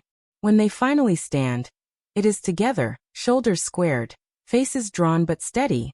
Justice, they know now, is not a moment. It's a weight you learn to carry without letting it crush you. They leave the courtroom carrying her name with them, no longer as a question, but as a truth. Outside, the microphones wait, hopeful for something raw, something declarative. They don't get it. The family offers brief words, gratitude for persistence, acknowledgement of pain, a request for privacy. The cameras capture the statements, but they miss the silence that follows, the space where decades of not knowing finally release their grip, leaving behind something quieter and more complex. The case files are closed, boxed, labeled with finality. Evidence returns to storage, no longer active, no longer interrogated. Detectives walk past the shelves one last time, aware of the rare thing they've been part of. Cold cases don't always warm. This one did slowly, painfully, at a cost measured in years. In the neighborhood, the house sits unchanged. Same paint, same yard, same mailbox. But the meaning has shifted. People pass it differently now, eyes lingering, steps quickening. Children are warned without being told why. The street learns a new language, one shaped by caution and memory. This is how places remember. At night, the air still carries the familiar sounds. Crickets, distant traffic, a television murmuring behind closed blinds. But beneath it all is an awareness that didn't exist before. The understanding that danger doesn't announce itself, that evil doesn't always arrive loudly. Sometimes it waits. Sometimes it smiles. Sometimes it lives next door. The victim's name appears less often in headlines now. The media cycle moves on, as it always does. But in quiet moments, her story resurfaces. In podcasts, in conversations, in the careful warnings parents give their children. She becomes part of a larger narrative, a reminder etched into communal memory. For those who worked the case, the ending brings no celebration, only reflection. The knowledge that patience matters, that truth can survive neglect, that silence, no matter how long it lasts, is not the same as forgetting. The cold case is solved. The words are accurate. They are also insufficient. Because what remains cannot be solved. It can only be lived with. The absence, the years stolen, the trust broken in the most intimate way. As time moves forward, as seasons change and new stories take their place, this one settles into its final form. Not as a mystery, but as a warning. Not as an unanswered question, but as an echo that refuses to fade. The street will look the same tomorrow. The sun will rise on the same roofs, the same sidewalks, the same shadows. But beneath that ordinary surface lies a permanent fracture. A reminder that the past is never as distant as it seems. And somewhere in that quiet, in the space between what was hidden and what was finally revealed, the truth remains, steady, undeniable, and deeply unsettling. Because some cold cases don't end with peace. They end with clarity. And clarity changes everything. Time moves forward the way it always does. Without ceremony, without apology. The courthouse empties, the cameras pack up, the vans pull away, and the story that once dominated every screen slips quietly into the background of a state already searching for the next headline. But in Florida, the aftershock doesn't fade. It settles. It embeds itself into routines, into conversations, into the way people hesitate before trusting what feels familiar. The prison receives the neighbor without drama. Intake forms. Fingerprints. A number assigned where a name once carried weight. The walls are high, the schedule rigid, the days identical. Control, the thing he relied on for so long, has nowhere left to expand. It contracts instead, shrinking to the smallest rituals. How he stands, how he speaks, how he avoids looking inward. There are no interviews now. No audience. Just the echo of decisions that can't be revised. Appeals are filed as expected. Language sharpened. Arguments refined. Claims of error. Claims of doubt. The system responds the way it always does, with patience and process. Motions are reviewed. Rulings are issued. Most are denied. The conviction holds, anchored by a foundation built slowly over decades. The law does not hurry here. It does not need to. For the victim's family, life does not return to what it was before. It becomes something else. Quieter in some ways. Louder in others. They learn what it means to grieve with answers instead of questions. And discover that answers do not erase longing. They mark it. Give it edges. Shape it into something that can be carried. They visit her grave more often now. Not because they need to explain what happened. She already knows, but because the act feels different. The ground no longer holds a mystery. It holds a story with an ending, however unjust the ending feels. They speak her name aloud, unafraid of reopening wounds that were never truly closed. The detectives disperse to new cases, new files, new silences. But this one follows them. In the way they approach familiar faces. In the way they refuse to dismiss small inconsistencies. The case becomes a reference point, a quiet reminder that proximity is not protection, and time is not forgiveness. Training sessions mention it. Briefings allude to it without naming it. A lesson wrapped in restraint. Never assume normal means safe. Never let patience turn into neglect. Cold cases are not dead. They are waiting. In the neighborhood, small changes take root. Locks upgraded. Lights left on longer. Conversations grow more cautious, then slowly, inevitably softer. Children grow up hearing fragments of the story. Warnings without details. Years later, some of them will look it up. Reading old articles with the detached curiosity of people who weren't there. They will walk past the house and feel something they can't quite name. The house itself is sold eventually. Repainted. Renovated. New owners arrive unaware. Or aware but determined to move forward anyway. Fresh furniture. Fresh laughter. The past does not object. It never does. It simply waits, present but unseen. Folded into the walls like a memory no one asked for. Florida changes too, in ways that don't show up on maps. The case becomes shorthand among journalists, among investigators, among people who follow crime not for entertainment, but for understanding. A reminder that resolution is rare. And when it comes, it rarely feels complete. Podcasts revisit the case years later, voices measured, tones respectful.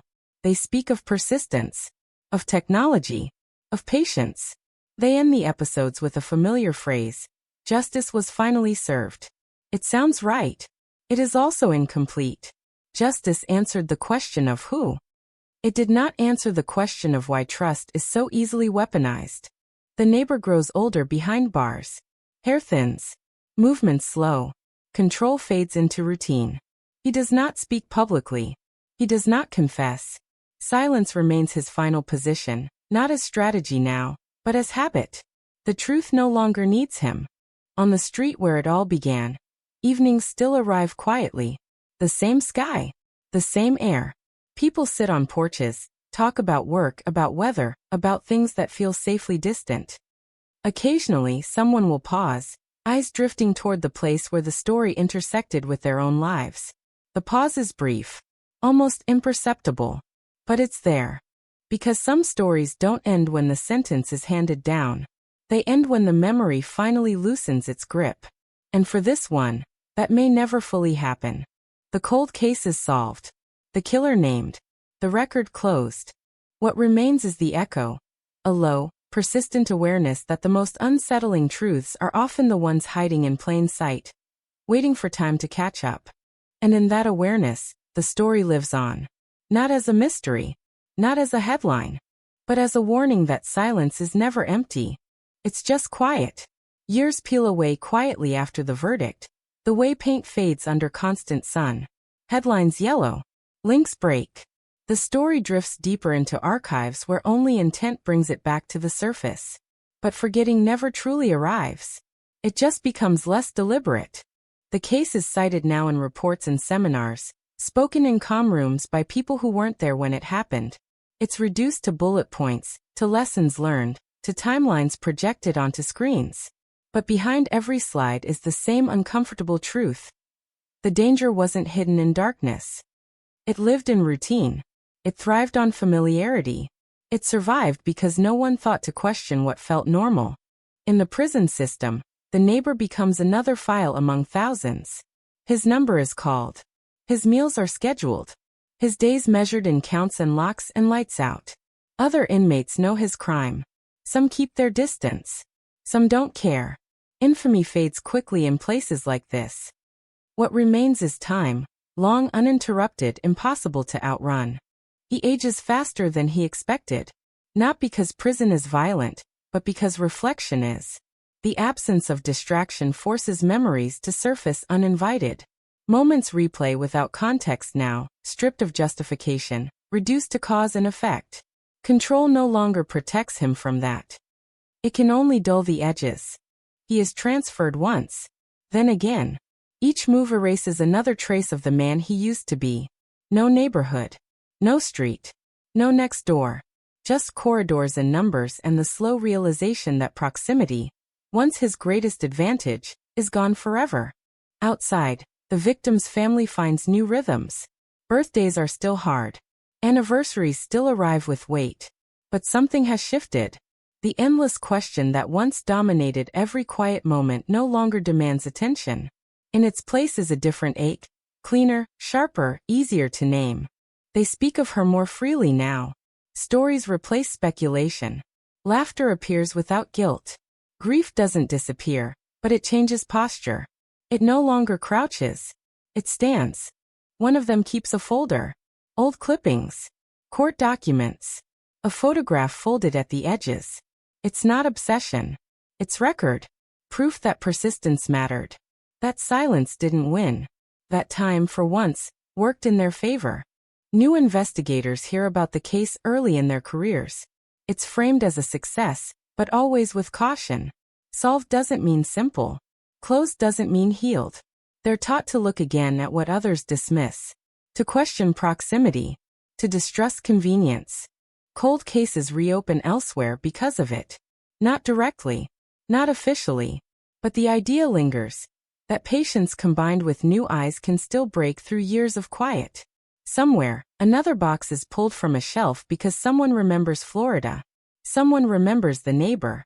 The street continues to change. New families move in. Old ones move away. Tris grou taller. Cracks form in the pavement and are patched over. Children who once played there are adults now, telling stories that sound almost unreal. Did you know, they say, what happened here? The listeners react the same way every time. Shock. Disbelief. A pause. Then a glance around, as if the place itself might respond. It never does. The house stands without comment. Walls keep their secrets. They always have. History doesn't announce itself. It waits to be uncovered, or ignored. On some nights, when the street is quiet enough, memory feels louder. Not as fear, but as awareness. The understanding that certainty is fragile. That trust, once broken, leaves marks that don't show. The cold case no longer belongs to investigators or courts or headlines. It belongs to the collective memory of a place that learned too late how close the truth can be without being seen. And that may be its final form. Not a mystery, not a verdict, but a permanent reminder that the line between safety and danger is thinner than anyone wants to believe. The story doesn't ask to be remembered. It insists. Time softens the sharpest edges, but it never erases the outline. The case settles into history the way storms settle into